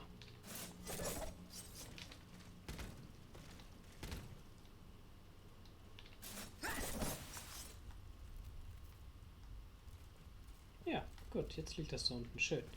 Das heißt, das kann ich mir auf dem Rückweg abholen, wenn ich dran denken sollte. Ah ja, gut, das ist eine Erinnerung. Oder nicht an königlichen Brief. Saya.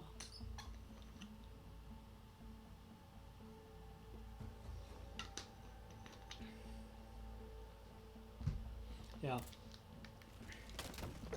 Ey, ganz ehrlich, wenn ich die Leute nicht erkenne, mit denen ich rede, ist mir auch egal, wer von denen böse ist.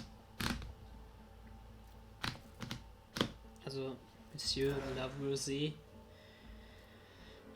weiß ich nicht. Oh, Kutschenmarke. Das ist interessant.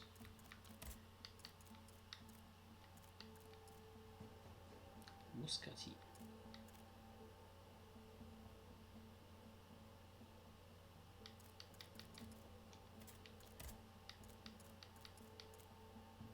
Boah, nicht schlecht, nicht schlecht. Das hat schon Stil.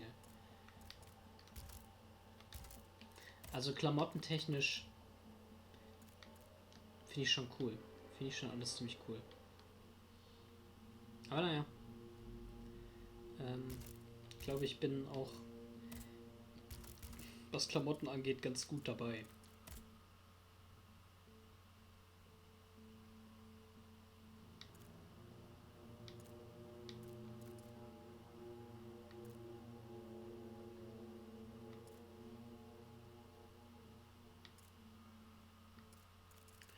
Vielleicht mache ich das. Das wäre auf jeden Fall, das ist eine krasse Kombo hier mit denen zusammen. Also Aufladedinger sind schon ganz gut.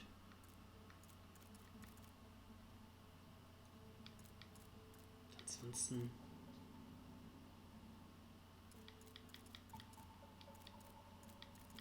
alles nicht so wichtig. Alles nicht so wichtig. Ach, guck mal, Henry der Farbe, bei das haben wir. 2 von 7. Wow.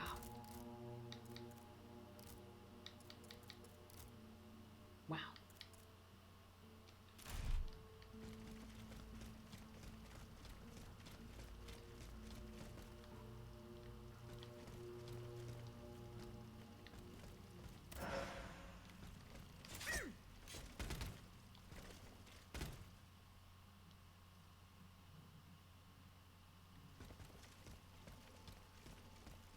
The lock wasn't forced.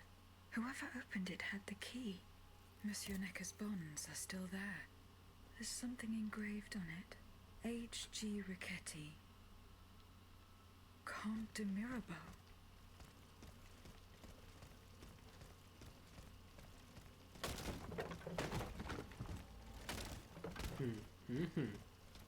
Whoever broke into this safe left behind the most valuable thing in it. This doesn't make sense.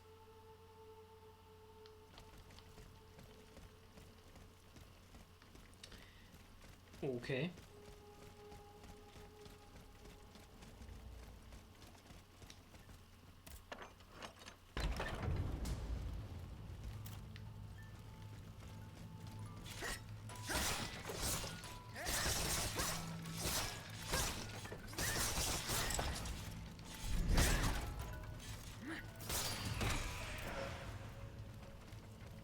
Er hat mich jetzt nicht angegriffen.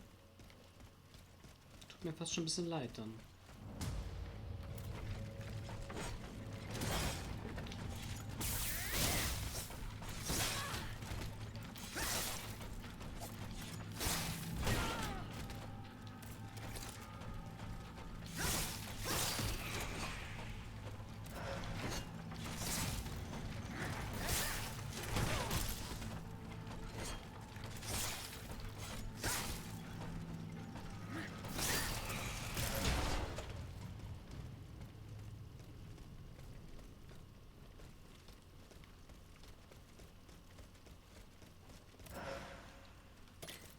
Anscheinend war ich hier noch nicht. Und doch ist es so vertraut.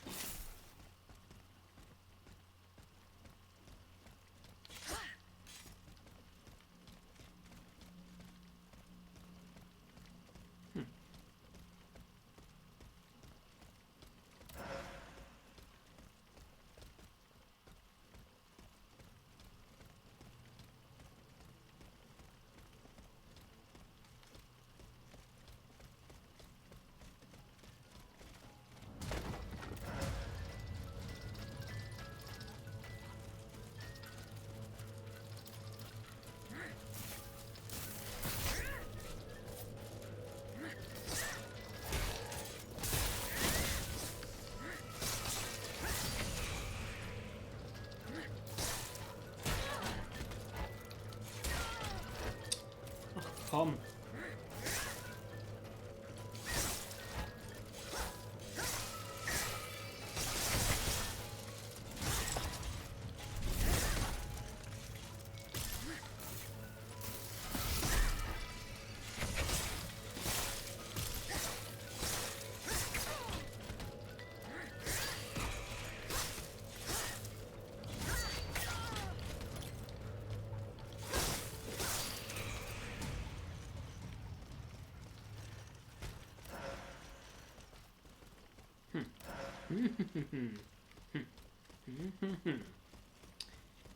Ja, ja, so, so. Aha.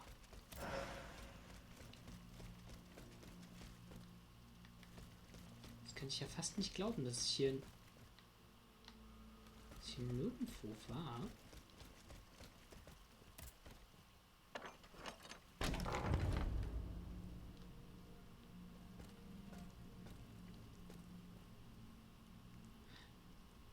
Okay. Okay.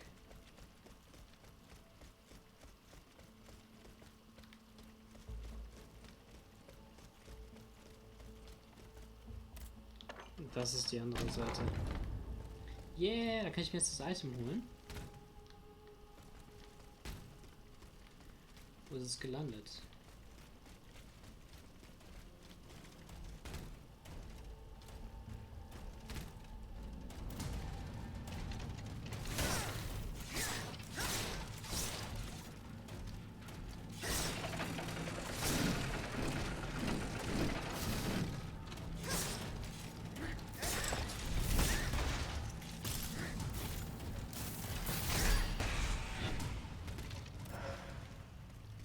So, was ist es? Essenz eines revolutionären Geistes. Okay. Ja, ja, okay. Na gut.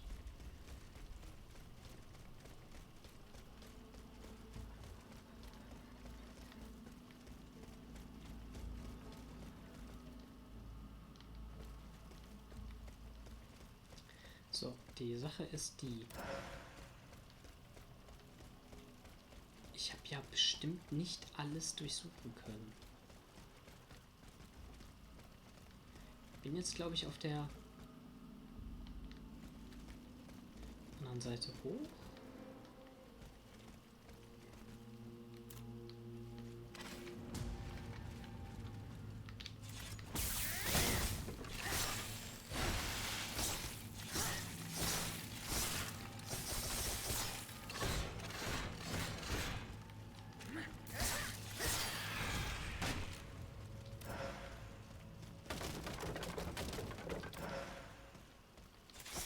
Das ist doch ein Geheimgang hier.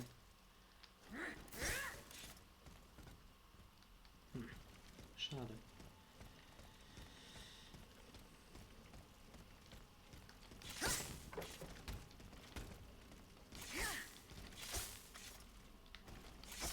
Oh, was war das? Was ist denn hier los?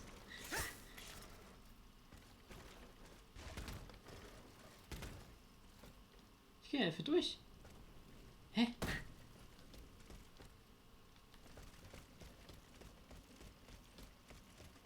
Okay, das ist auf jeden Fall nicht gebeult.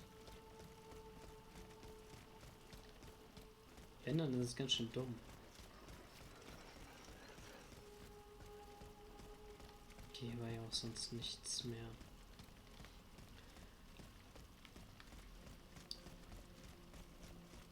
Ich werde jetzt wieder hier hingehen. Genau, hier konnte man sich hochdingsen. Das war auch hier.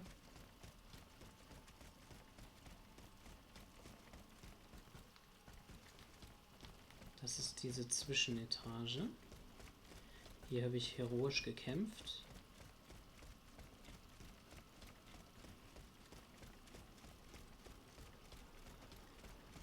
So, und ich glaube, das war's, ne? Ja. Großer Raum. Hier ging es nicht lang.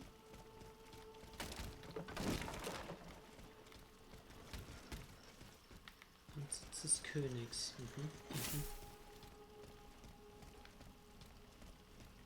Genau. Ja, da habe ich hier den ganzen Quatsch jetzt hier gemacht. Das ging eh nicht auf. Na gut.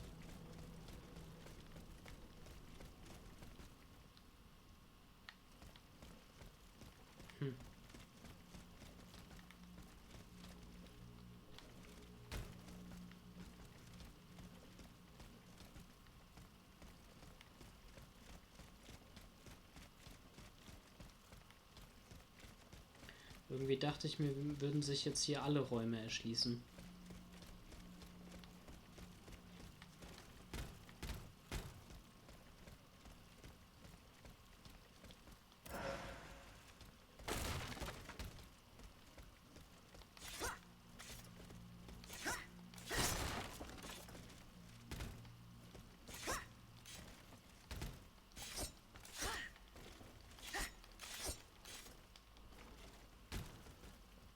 Ich dachte, da passiert vielleicht was. Das kann ich nicht ab.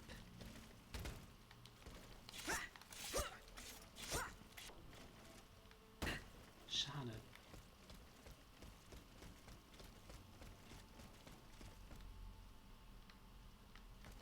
Naja, gut. Gibt's noch Nebenquests? Oh, zur Rede stellen. Ja gut. Ja, wenn Sie mich so fragen, machen wir das doch. Wie machen wir das denn? Ich weiß nicht, ob man da raus konnte. Hier konnte ich raus. Aber da unten kann man ja auch raus, ja klar.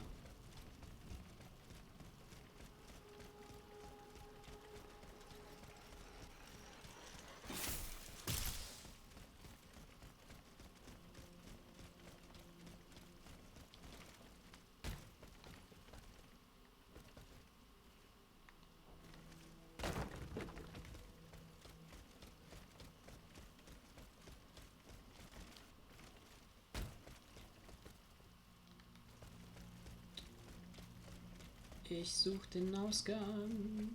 Da.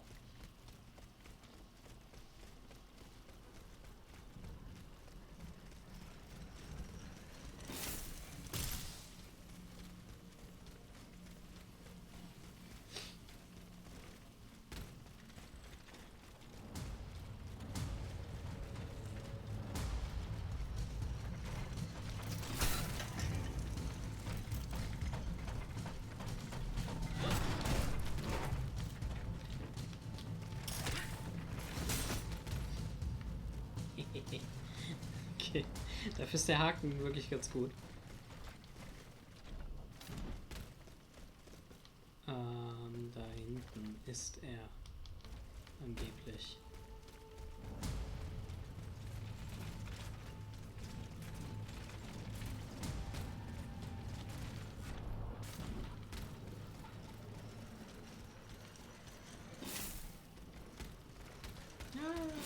Schön.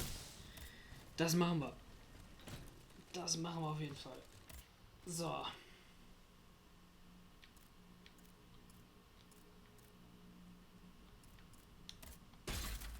Leben. Leben ist gut. Leben, leben. Ich kann bald meine Franklin klauen. Noch ein bisschen besser bauen.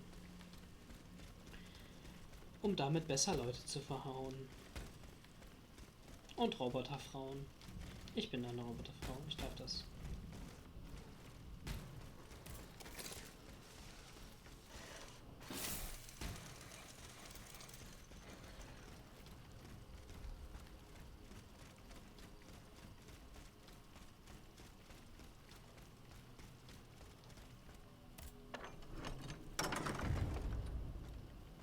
Hey, ja. I have just come from the Tuileries. The Armoire de Fer has been ransacked. Diable. Someone beat us to it. This is very unfortunate. God only knows what we would have found there. Whoever it was had to fight for it. I found a body there, killed by automats. Mon Dieu. How dreadful. Dreadful indeed. Especially since I discovered this in the victim's hand. And what is that, pray tell? A dueling pistol, with your name engraved on its plate. Oh, May we? You're right. It is my pistol. It was stolen along with a number of other things. It happened just before the Estates General at my lodgings in Versailles. But how on earth did my weapon end up in the hands of this poor soul? I am certain we will find an explanation. Those letters you have. You were about to throw them in the fire, weren't you? They belong to me, and I shall do with them as I see fit. I don't have to explain myself to you. I do find it curious how you left the convent without telling anyone. How those letters seem to weigh so heavily in your hands. So these letters appeared as if by magic, just as the Armoire affair was being ransacked. You misinterpret my intentions, but you're right about one thing. I do have a confession to make. You and I serve the same cause. The Queen's. You claim that we're fighting for the same cause. Very well. I shall give you the benefit of the doubt, and an opportunity to convince me. You can start by telling me about the letters. My private correspondence with the King. I had a key to the armoire, which served as a mailbox. Are you conspiring with the King? No, you don't understand. I was something of a shadow advisor, a diplomat, working in complete discretion. I feared his stubbornness would lead the kingdom to ruin, so I tried to reassure him regarding the aims of the Third Estate. But when Vaucanson told me what happened at Meudon, I realized it was a lost cause.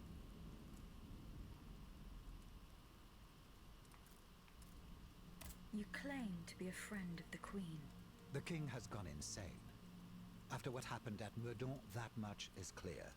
We can no longer expect any leniency from him. Hence my support for his wife. She's a headstrong woman, and much wiser than she lets on. You must know that she means to put her youngest on the throne, the young prince, Louis Charles. A regency would restore peace and unity to the kingdom. Then all that would remain would be to establish a constitution. I have the support of the people. They trust me. I'm the only one that can bring about these reforms. I found your pistol in the hands of a dead man. Who was this unfortunate soul? Mathieu, one of the servants I had sent to retrieve the letters. I gave him the pistol for self-defense. Alas, it seems it was of little use to him against the King's Ottomans. Tell me, what happened at Meudon? It's all here in this letter, written in the King's own hand. Please, give it to the Queen. She must learn the truth. Why were you in such a hurry to destroy your correspondence? The letters contained sensitive information about my Third Estate colleagues. If it had gotten out, I would have surely lost my allies' trust, as well as any hope of establishing a regency along with it.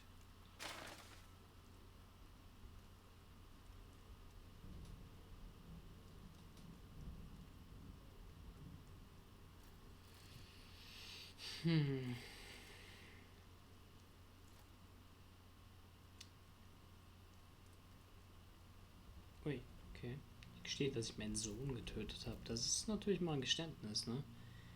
Ich befall die Verabreichung des Gifts, das ihn tötete. Ich glauben, ich wurde das schwarze Magie ein Wunder wirken und dem Grund, dass sie jetzt einen prächtigen Körper schenken, schmutzig die Seele meines geliebten Sohnes. Ein grässlich Metallkäfig eingesperrt. Halb Menschen, halb Maschinen. Um das Gefängnis einzureißen, die wir ihn zu halten hofften. Sein einziger Wunsch war es zu lachen und die Schönheit der Welt in sich aufzunehmen. Ich habe den Entsetzen im Wahnsinn und der äußersten Form von Einsamkeit überlassen. Ich will nur eines, Monsieur l'Abbé. Geben Sie mir meinen Glauben zurück. Ihr König befiehlt es Ihnen. Nach dem Nichts der Philosophen verlangt es mich nicht. Ich will die Ewigkeit damit verbringen. Sprechendes Verbrechen zu büßen. Das ist vom König geschrieben, der kam in den ganzen Flashbacks aber nicht so rüber. Himmlisches Gericht. Ich darf von meinem Schöpfer zu verantworten.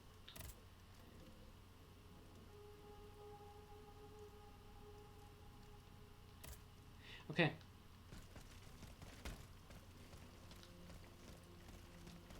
Ich habe ihm einfach mal nicht gedroht, weil ich denke, warum, ne? Was ist das?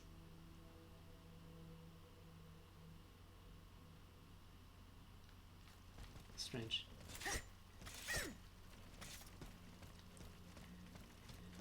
Alles klar.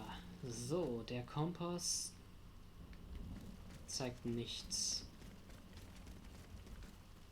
Außer der Kutsche.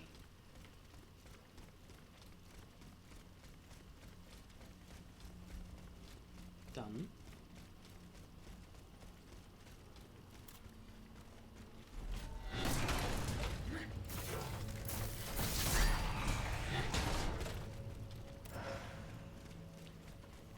würde sagen, wir gehen noch mal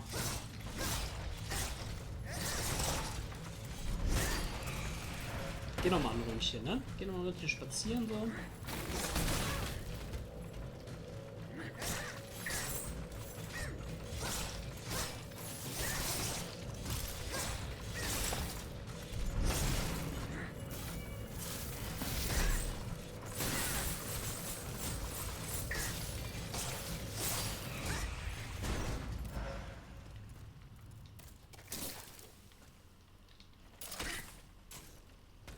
So, hier komme ich her.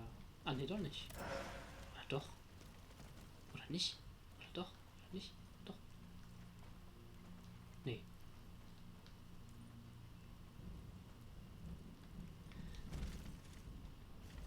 Jetzt bin ich quasi direkt wieder am Anfang. Das ist ja sehr interessant.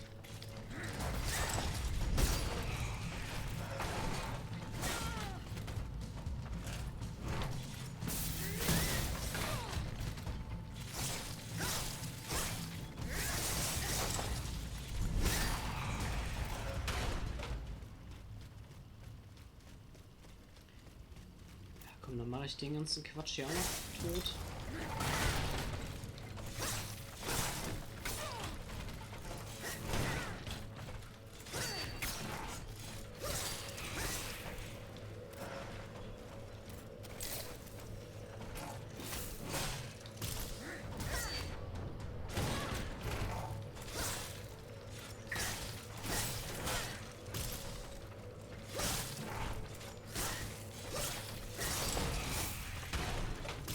So, dann bin ich jetzt nämlich über 7,5 und das gibt mir die Möglichkeit,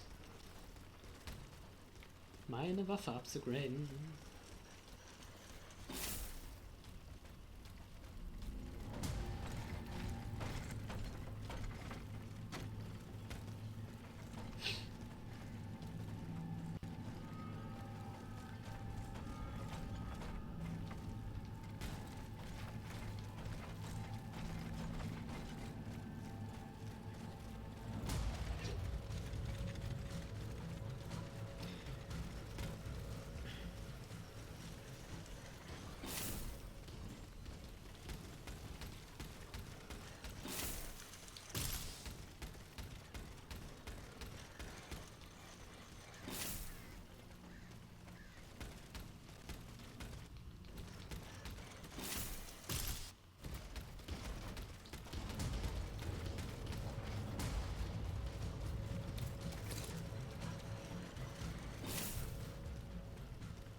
Da sind wir wieder.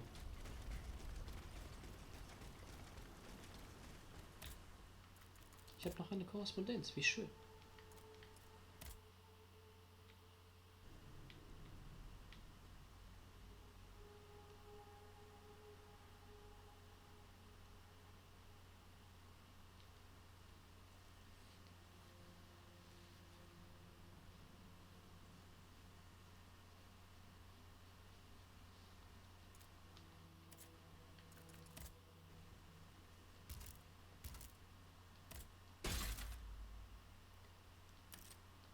Maximalwert.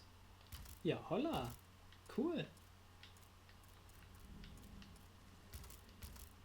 Das finde ich ja sehr interessant.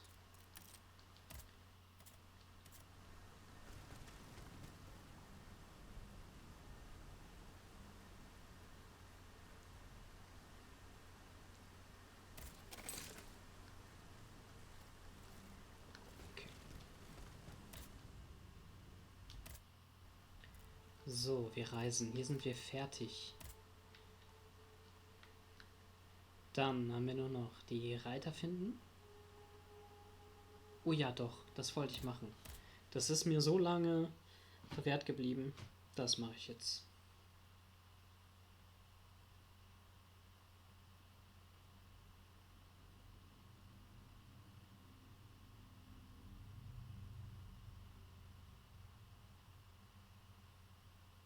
They fled in that direction. I should be able to find a way in. Just by the Église Sainte-Marie. I can get back there quickly from here.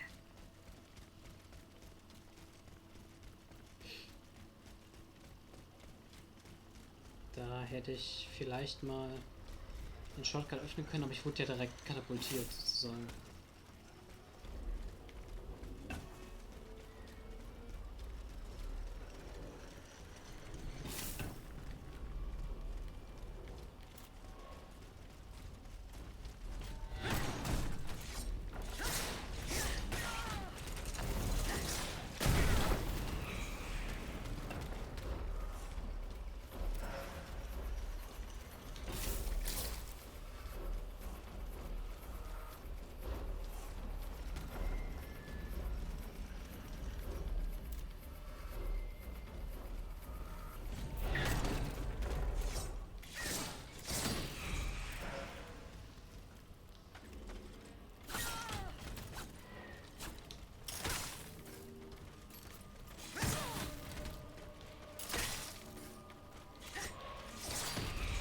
Okay, ich habe die Tools eigentlich nie benutzt, ne? Die sind schon relativ wertvoll.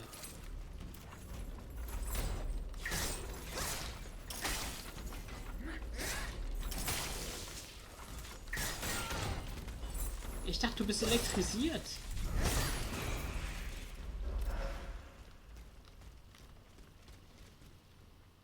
Ganz kurz. Ganz kurz.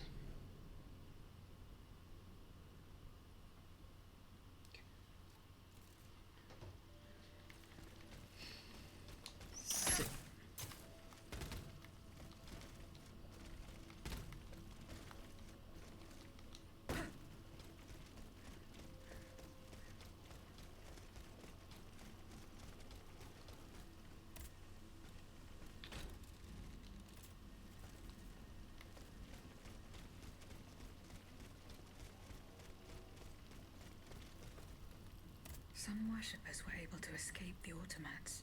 They ran towards the entrance to the catacombs.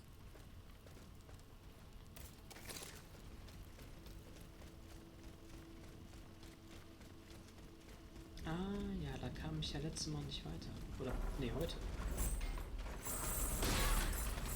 Heute.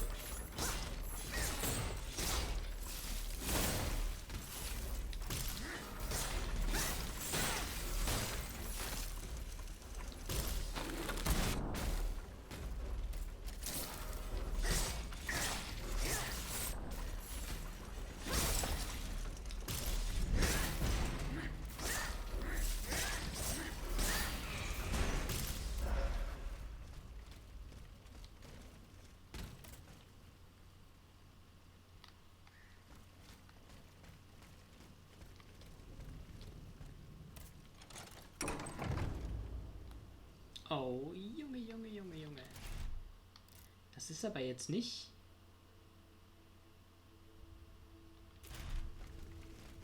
Das ist nicht die Main Quest, ne? Ne, Main Quest ist bei der Kutsche. Okay, cool.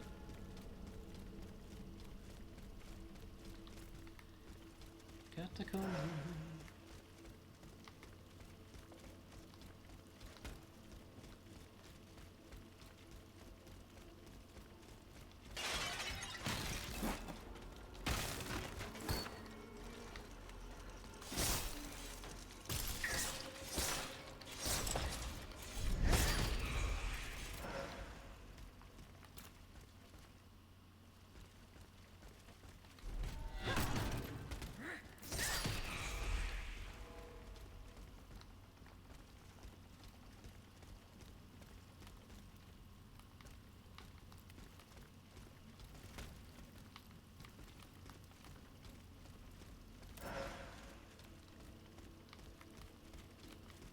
Schon wieder nix.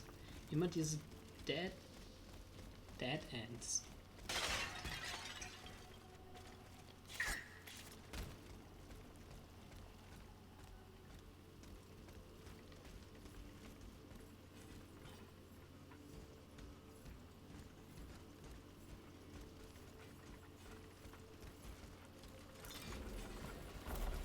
Ne. Darf ich mich nicht anschleichen.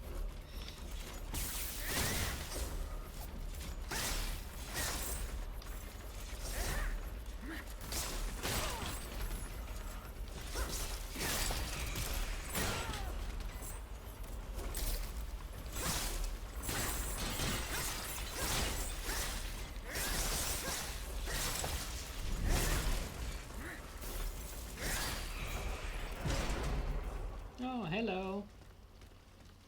Komm zurück, ich hoffe, du hast Spaß heute. Und du hast viele interessante Dinge gesehen und gehört.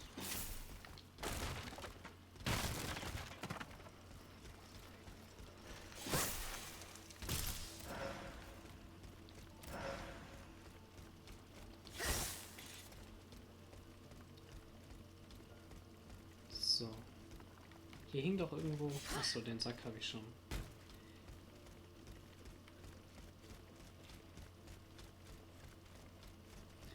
Dann gehen wir erstmal hier in die Vertikale. Ich bin ja vertikal. Oh, super. Schön.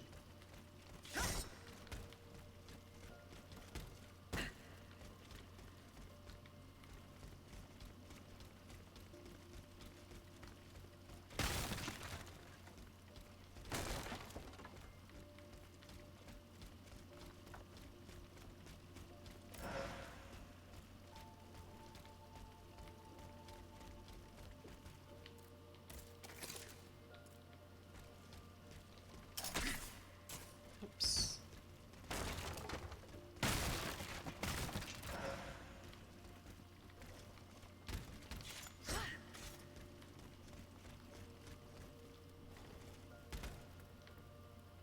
Ach, du bist noch gar nicht da. Okay. Na gut, dann auf jeden Fall noch sicheren Heimweg. Aber ging dann ja auch relativ kurz, ne? Wenn du jetzt schon wieder da bist. Oder auf dem Weg.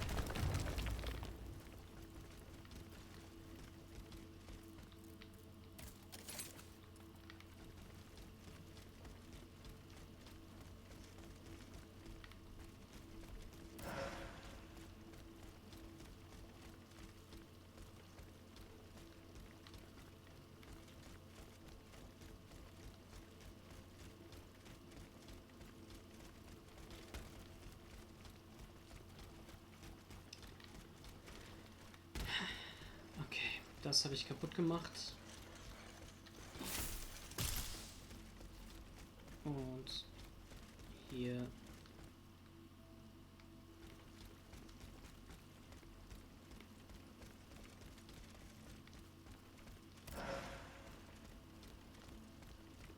geht's einfach nur immer weiter, immer weiter.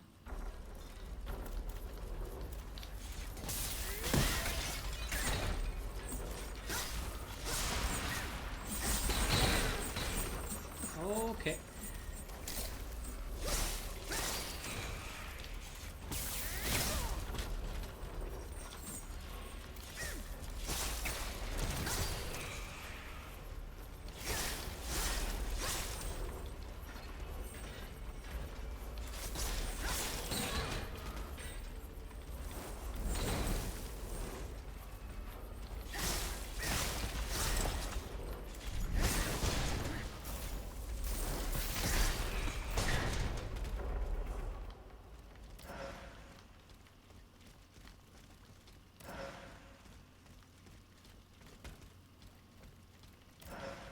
Na gut.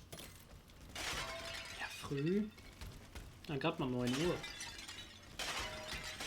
Wie gehen die denn schlafen, hör mal?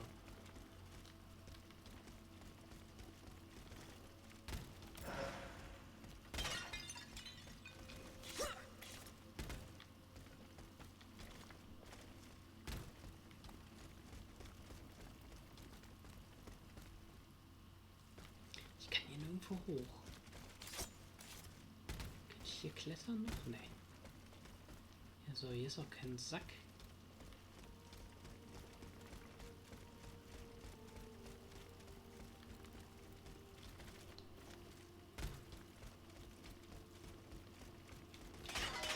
machst jetzt in der Bahn den Stream.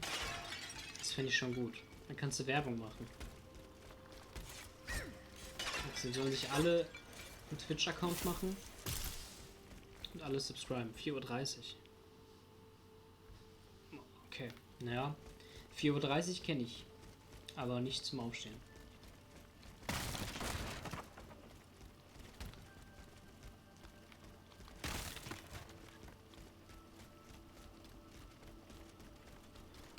Das finde ich gut. Das erwarte ich von meinen Fans, von meinen Followern.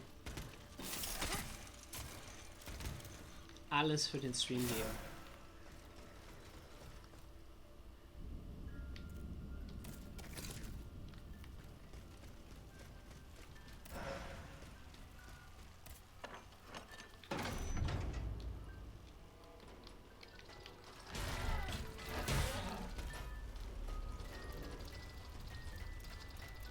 Ach hier, oh, okay. Ja, das ist cool.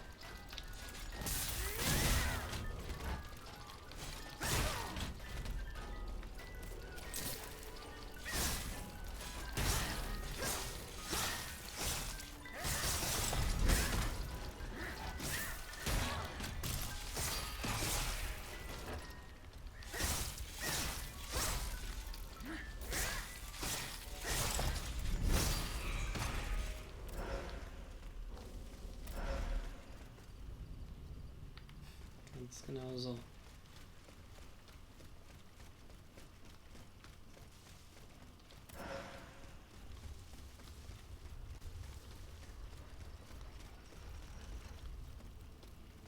So Madame Necker escaped. I must inform her husband immediately.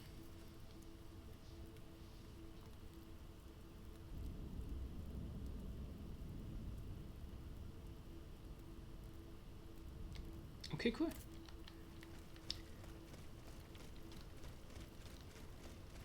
Dem Monsieur sagen, was mit seiner Frau geschehen ist.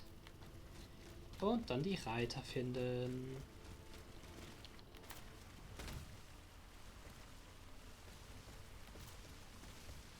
Okay, vielleicht kann ich mich an ihn ranschleichen.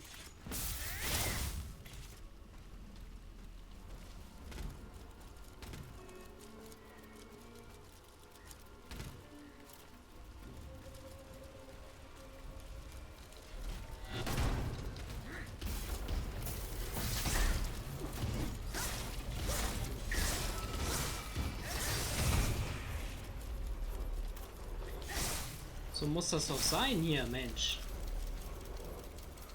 Na komm.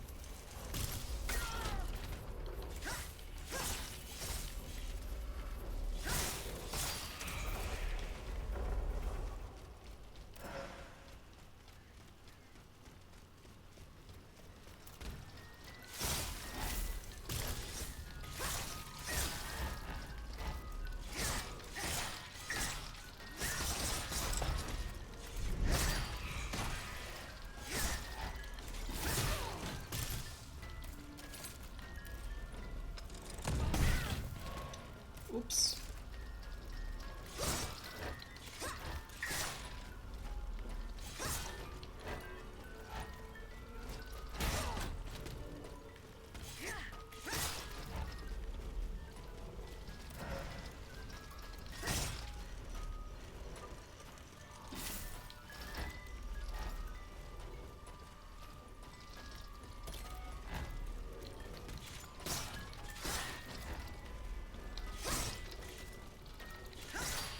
Hui, knapp. Knapp, knapp, knapp.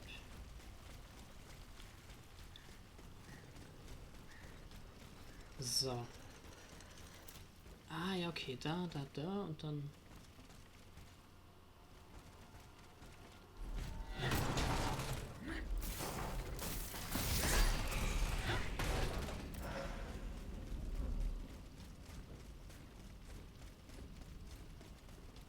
Hier ist die Abkürzung.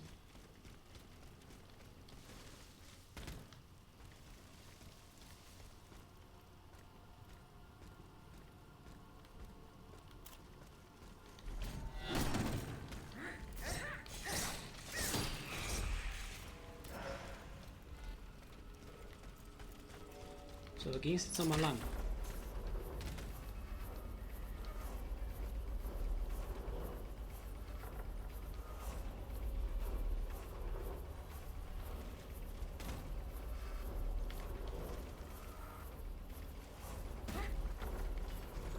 das nicht der richtige Weg?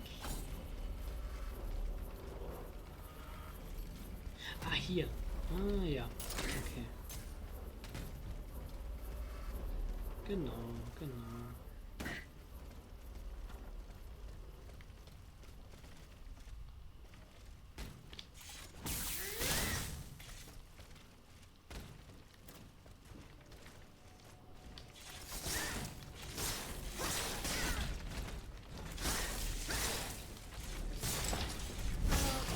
Hey.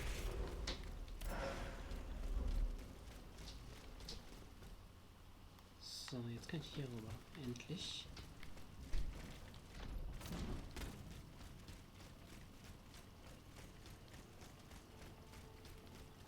Letztes Mal wurde ich ja so rüde unterbrochen.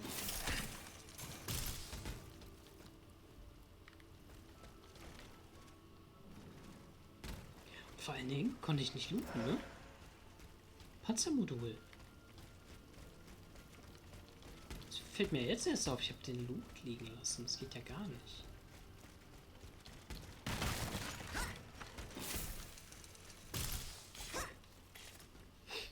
Ja. Kaputt. Oh, ich fasse es nicht.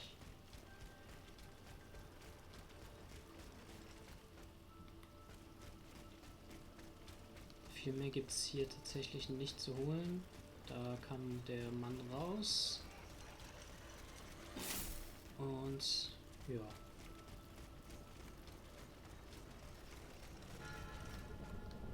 Das ist der Vorplatz, na endlich.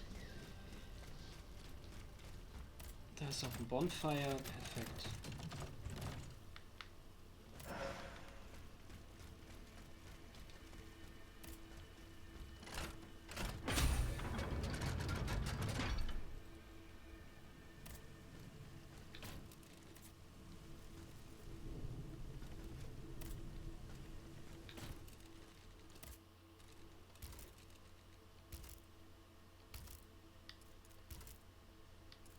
Nichts aufwerten.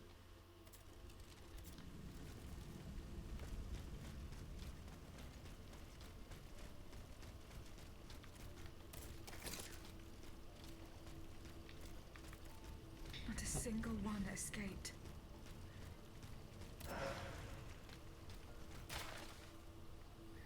So, ich befehle Ihnen, sich nach St. Louis zu begeben, vom Weg schon südöstlich. Es sind ja Männer verboten, mit den Passagieren zu sprechen. Sie werden sich in Ulanen von Hauptmann? Ulanen? Kenne ich nicht. Man höre See anvertrauen, die im Gasthaus der Poststation auf sie warten werden. General Moutier de Lafayette.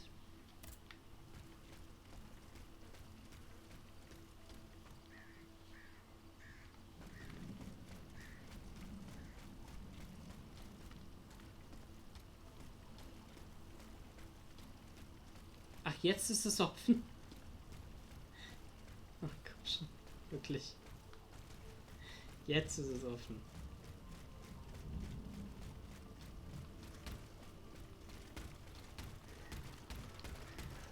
Okay, es war tatsächlich nur noch diese eine Ecke.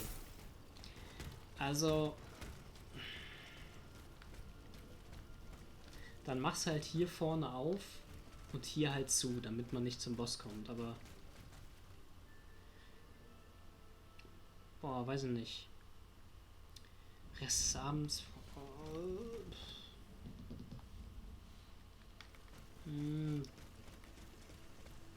Ja.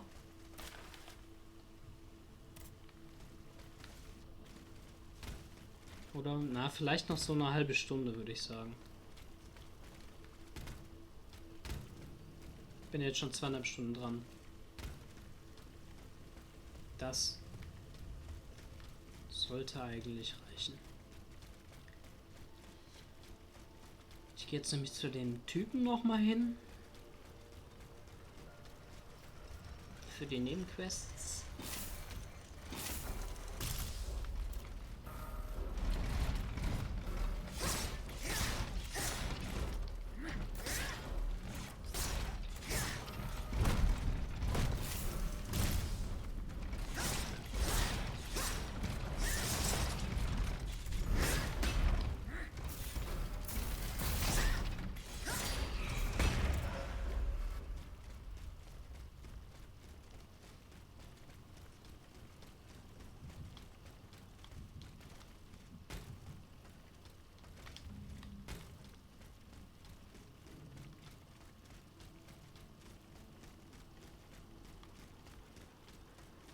Sehr gehofft, hier ist noch was. Aber ne.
Ach, hier. Ja, ich gehe nochmal. Ich gehe nochmal zu denen. Frag nochmal rum. Vielleicht geben die mir neue Aufgaben für. Was weiß ich wen.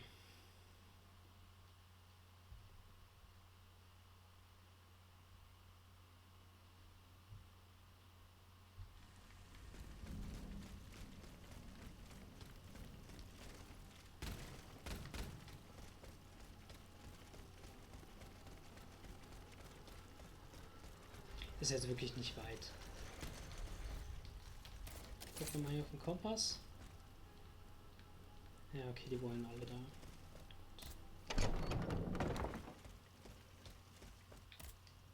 Monsieur le Marquis. I'm listening. Goodbye, Monsieur Necker. Madame? Eh bien, I found your bonds. Here they are. I don't give a fig about those bits of paper. I'm satisfied in knowing that they will not serve the king's purposes. All I care about is learning what has happened to my wife. You may rest easy, monsieur. Your wife escaped the massacre. She returned home and left you this letter. Mon Dieu. She's going to meet our daughter and son-in-law at our charity hospital. She may already be there. Madame, I did not dare to dream of such an outcome. My wife and daughter. Can you imagine? And I thought I had lost both of them. The three of us will be able to leave the kingdom and put these horrors behind us forever. What about the bonds? Oh, the bonds. Do with them as you see fit. As long as the king does not use them. As for me, I'm going to find my family at once. Thank you. From the bottom of my heart. I pray that your efforts will be successful. Adieu, madame. Adieu.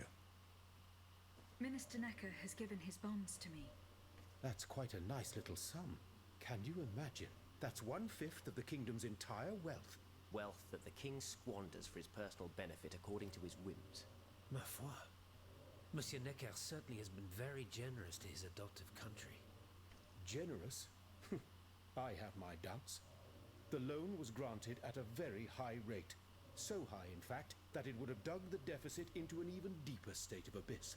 Eh bien, messieurs, to what use shall we employ this boonful fortune? If I could spend it, I'd do everything I could to return to the people their confiscated freedom. To begin, I would get them the bread they so sorely need. It is only after the scourge of famine has been vanquished that armed patriots might then be able to rise up against despotism. And where will you find wheat, Robespierre? Will you steal it from under the noses of the automats who have sworn to destroy the human race? As for arming the people, this is another one of your delusions.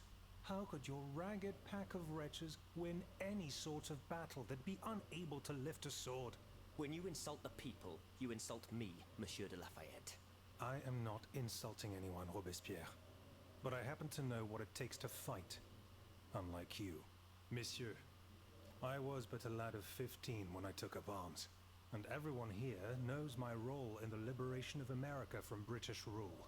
If you allow me to dispose of these bonds, I will found an army that will annihilate the Clockwork King's diabolical machines. As soon as I have the opportunity to leave Paris, I will rally the officers and troops that are stationed in the provinces. Then, I will call for a mass uprising. I will have more than enough money to pay their wages and procure the weapons we need. And you will have obedient troops at your beck and call, ready to repress anyone who challenges your power.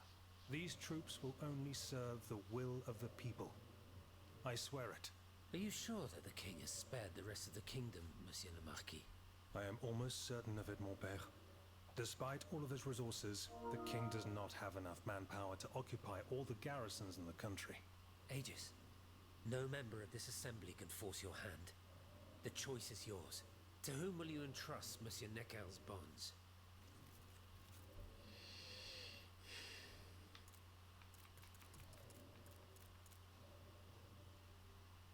Ja, keine Ahnung.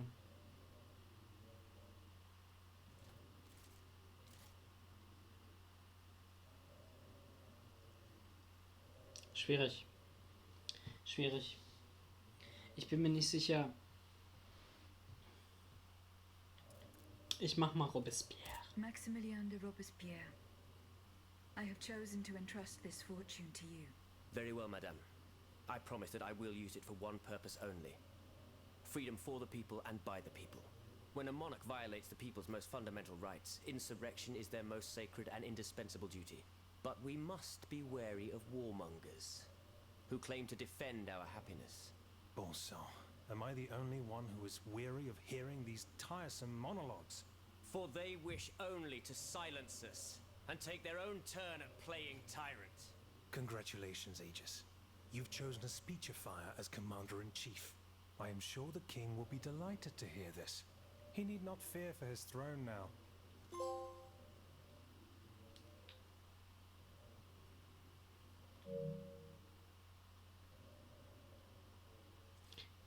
Rette Necker, indem du seine Frau vor seinem Vermögen findest. Okay. Na gut. Monsieur Lavoisier. Ich dachte eigentlich, der andere wäre Robespierre, aber... The clues are... Ja. Goodbye.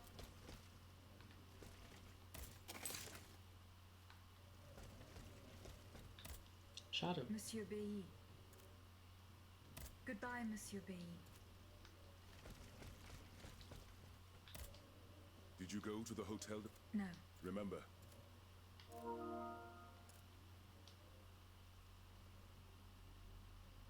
See you. Monseigneur. What can I do for you, Aegis? Goodbye. Allez, on paie. How is your research on Nicholas Flamel going? I have done nothing. Don't take too long. Don't forget that the church I've is... done nothing. Goodbye, Mom. Das finde ich eine sehr gute Antwort. I've done nothing. Monsieur le I'm listening. Ich kann niemanden mehr befragen. Ihr, die ihr da einfach rumsteht. Monsieur de Mirabeau. I found a broken cane. It says Franciscus Antonius on it. Do you know who it belongs to? Well, I never. Yes, I know the owner. Und er war gerade einfach weg. You're looking for a certain François Antoine. That's right. Well, you'd need to look a little further east, mademoiselle. Across the Rhine for a start. Rhein. Because this cane Niederrhein. belongs, or belonged, to a certain Franz Anton Mesmer. Mesmer, the prince of charlatans. Good heavens. It's been a long time since I've heard his name. 5 years to be exact since your learned commission denounced his theories. It wasn't long after that when he disappeared. Can you tell me more? Ja, jetzt erinnern sich auf einmal He alle, was a ne? mystical healer who was once popular with the upper class. I myself attended several of his sessions. You mentioned a commission. The king did not look kindly on the healer's popularity within the court. This led him to appoint a commission from the Royal Academy of Sciences. An institution to which Monsieur Bailly and I have the honor to belong. We were asked to investigate his alleged powers. The experiments that we performed allowed us to determine that Monsieur Mesmer's activities were pure charlatanism, a conclusion that destroyed his successful career the moment it was published. But there was something, Sylvain. A tiny flow of energy that my devices were able to measure. My dear colleague, must I remind you again that we were never able to reproduce your observations? It was obviously a momentary failure of your equipment. Perhaps. I'd like to be sure of it. When and how did Monsieur Mesmer disappear? The denunciation of his techniques was the start of a long descent into hell for Monsieur Mesmer. He was abandoned by his clients and resumed his research in virtual secrecy. I think he was hoping to perfect his so-called science and restore his reputation with the Academy. A hope that led him to associate himself with that dastardly Cagliostro. God only knows what experiments they may have carried out. In any case, their collaboration did not last long. Monsieur Mesmer left the kingdom overnight to return to his mother country. Why did he leave so quickly? That is a mystery. But those who saw him that morning say it was as if he had the devil at his heels. This is true. He left in such a hurry that he abandoned everything he owned. Furniture, belongings, and scientific equipment. And it seems that Cagliostro has inherited this treasure. Is that so? Well, if what you say is true, that broken cane must have passed into the Count's hands. Yes, it's likely. This adventurer from who knows where is quite the mysterious character. And he has been very busy recently. I've been able to observe him from my apartments, making frequent visits to Rue Saint-Honoré, on the Tuileries side. I wonder what he was doing there. What were Monsieur Mesmer's theories? He is a proponent of a theory called animal magnetism. He claimed to be able to channel a purported universal healing fluid by passing his hands over patients and using magnets. He also cobbled together a whole Ein array of mad Heilpraktiker. devices, each Nur stranger toll. than the last. Unfortunately, despite all his attempts, I don't know that he ever cured anyone. Klassiker. What happened during Monsieur Mesmer's treatment sessions? Oh, they were quite a spectacle to behold. Imagine well-born ladies afflicted with perfectly imaginary illnesses. A dimly lit room where incense has been burned to intoxicate the soul and cloud your vision. Amiable servants, half-dressed, gliding from countess to duchess to the sound of a sensual melody. And the great Mesmer, a doctor with wandering hands, presiding over the wonderful scene. Oh, you should have seen them. Those grand ladies moaning, crying, and falling into a swoon, clinging to that strange tub. Du théâtre, ma chère. Pure theatre. Du Theater, ma chère. Monsieur de Mirabeau, what does this letter mean? Who gave you the right to read my correspondence? I'm curious about how you got rid of Italia. As if it burned your fingers. To tell you the truth, you're not entirely wrong. It is a missive sent by my father, the Marquis de Mirabeau, the scoundrel who shamelessly dares to call himself the friend of man. He writes to say that he is on the brink of death, in such desperate state that he has received extreme unction. This reprobate used his final moments on this mortal plane to send me threats yet again. He swears that he will torment me from beyond the grave. How is that possible? To my knowledge, he has not yet deigned to shuffle off this mortal coil. In any case, the satisfaction of knowing he is dead would not assuage my concern. This man is more persistent than the plague. He is capable of anything. He has spent his entire life persecuting his family. And I believe he is ready to spend his eternal rest continuing to do the same. I need to know what he's planning. Where is he now? At his home in Argenteuil. Given the circumstances, going to ask him for an explanation is out of the question. But the man who heard his final confession is here. Monseigneur de la Fare. Precisely. Only this confounded shaveling refuses to tell me a word of what the old dragon confided. He stubbornly insists. Will we ever be rid of these damn... ages? Die reden alle ganz Were schön you viel. able to speak with No. Goodbye. Für den Dialog habe ich ihn nochmal angesprochen. So how is Monsieur Marat? I haven't met. He is your only chance to... He's holed up. As for the lab, Did Monsieur de Laclos tell you the secret of his... no. That's a pity. Let's see. I know he's currently... But please, it would serve... Were you Oui, madame. We'll at least pot... Okay. goodbye?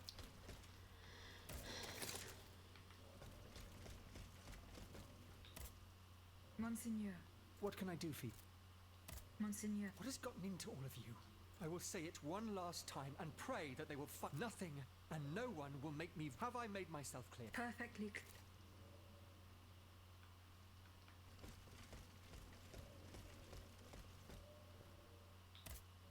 Monsieur de Mirabeau. Alas, the bishop. Damn it. I need to let me think. In light of the cartload of threats he sent me, it's safe to wager that my sister and mother received similar letters. They may even have already However, my sister lives in Garth. Unless a messenger rode 100 horses to death, she could not have received this letter. Then there is my poor... If you ask me, I will go. Yes, it's very kind of you to offer. Your own. Indeed. It's a very embarrassing... I can be discreet. Rest. Very well. You should know that my mother, the Countess of Covey, has lost everything. No matter what I tried, nothing could prevent her. It is said that she is now living on charity. If perchance you...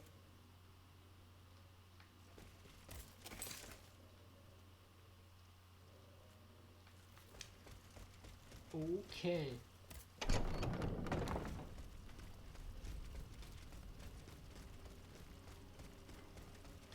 Das sind viele, viele Dialoge.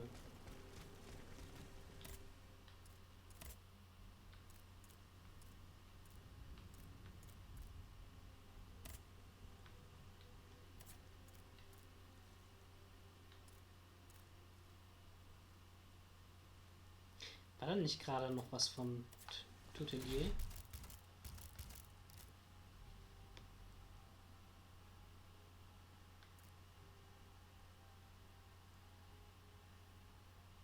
Ja, Tutelierien.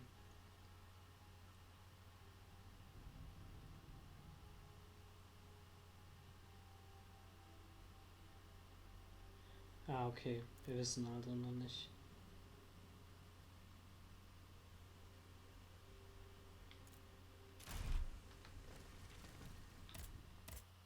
Gut. Dann.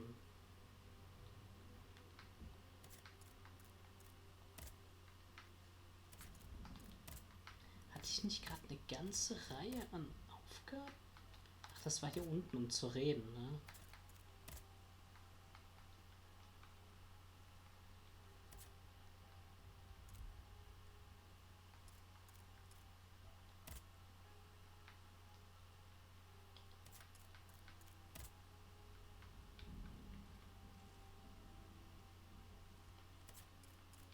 Ich glaube, da gehe ich ganz am Ende nochmal hin. Ich denke, da wird der Endkampf stattfinden. The main event. La Cité. In La Cité.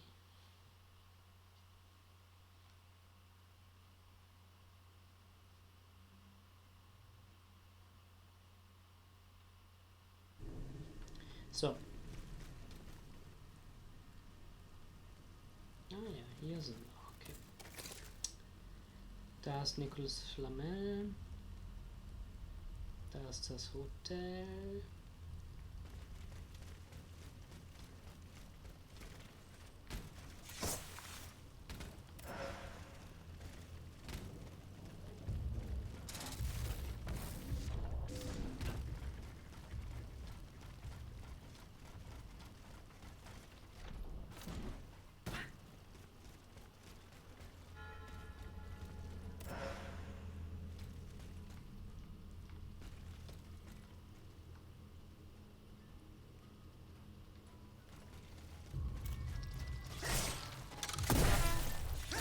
Okay, na gut.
mich, ob ich hier irgendwie schon mal was gesehen habe, wo ich dann vorher nicht reinkam.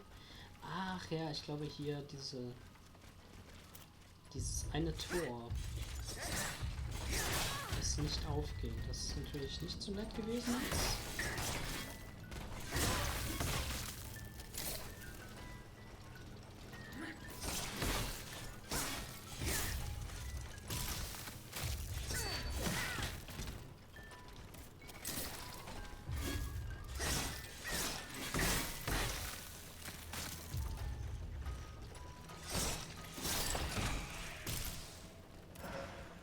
Ja, komm, trau dich.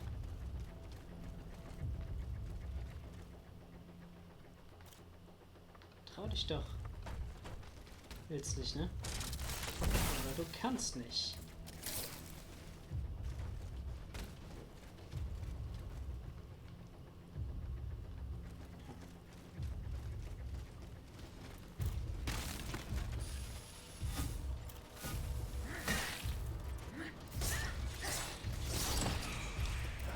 Eine Schwinge.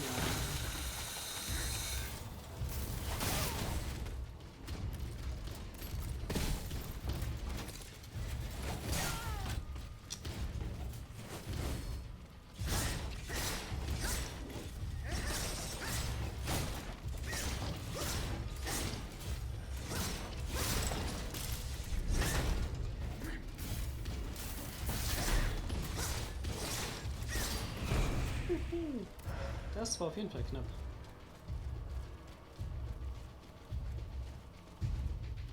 So, ist hier dieses sagenumwobene Hotel tatsächlich? Da ist, glaube ich, auch ein kleiner Boss, wenn ich das richtig sehe.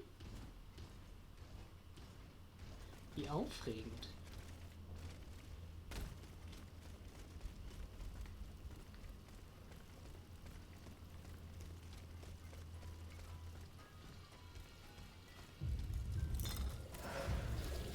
Ja, hat er mich schon gesagt. Ja, klar. Ah ja, da ist auch jemand. Na gut, schön.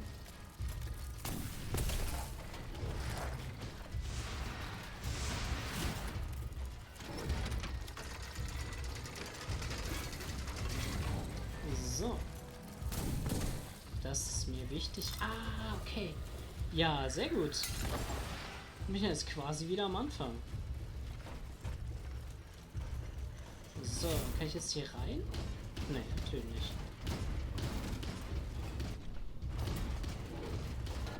Ha! Ist das so gewollt? Ich weiß ja nicht. Ich weiß ja nicht. Naja.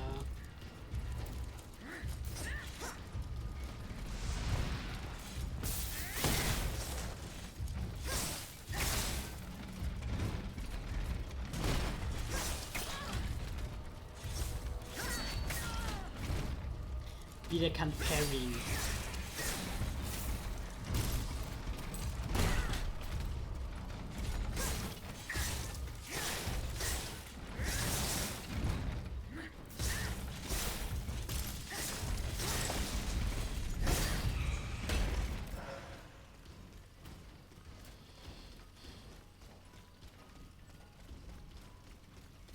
Na gut, ich dachte, das wäre ein Boss. Aber naja.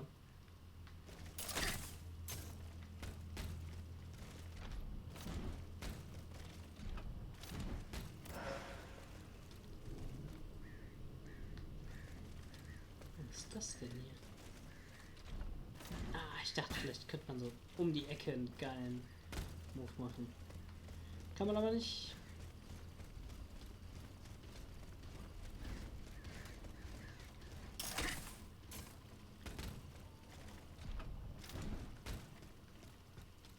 The field with the dead tree. I might be able to stop this experiment.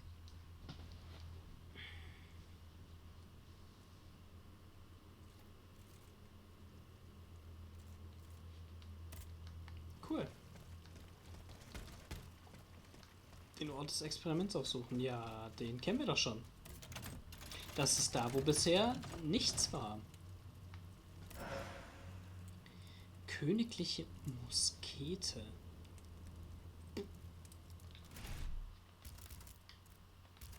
Und noch irgendwas.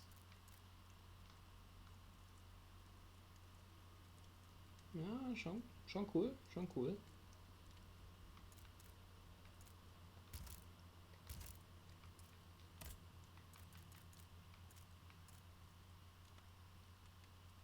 Ja, schon ganz cool. Da kann man nichts sagen, ne? Da kann man echt nichts sagen. Muskete. Schönen Fernschussgerät.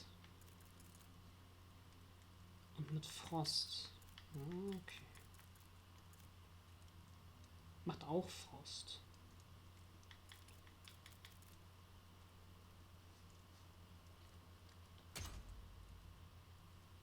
Machen wir mal. Das gefällt mir irgendwie.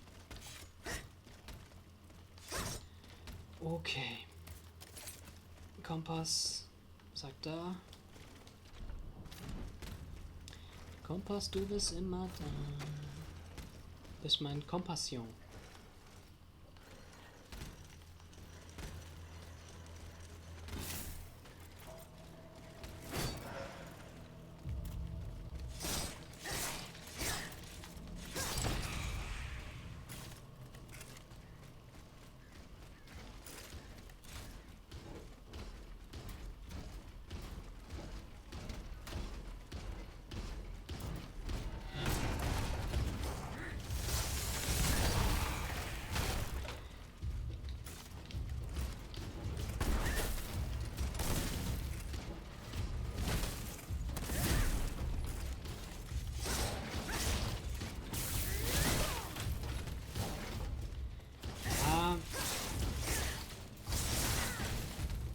Ich bin halt gierig. Lass mich gierig sein.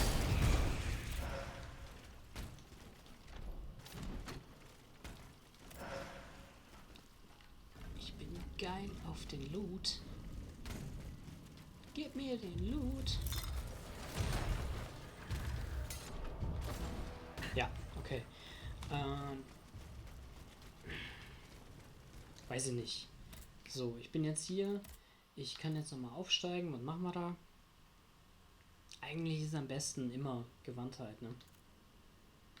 Ich habe 0 in Alchemie. Aber das ist, glaube ich, auch okay. Das ist der Crit. Leben. Kraft. Ich glaube, das ist gar nicht so doof. Mal gucken, was machen die Waffen denn? Ey, Gewandtheit A. Da geht halt nichts drüber, ne?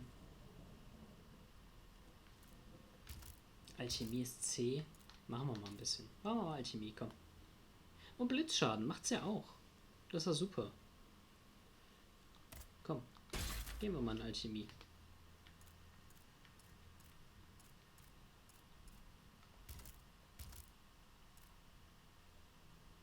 Ja. Machen wir auch mal. 2500. Kann ich meine Seelen noch einfach verkaufen?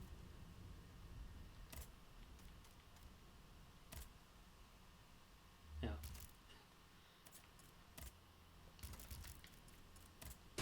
Schön die Waffe upgraden.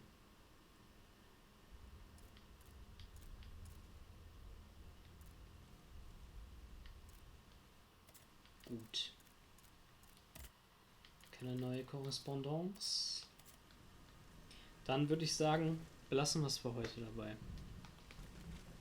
Ich beende an der Stelle das Spiel.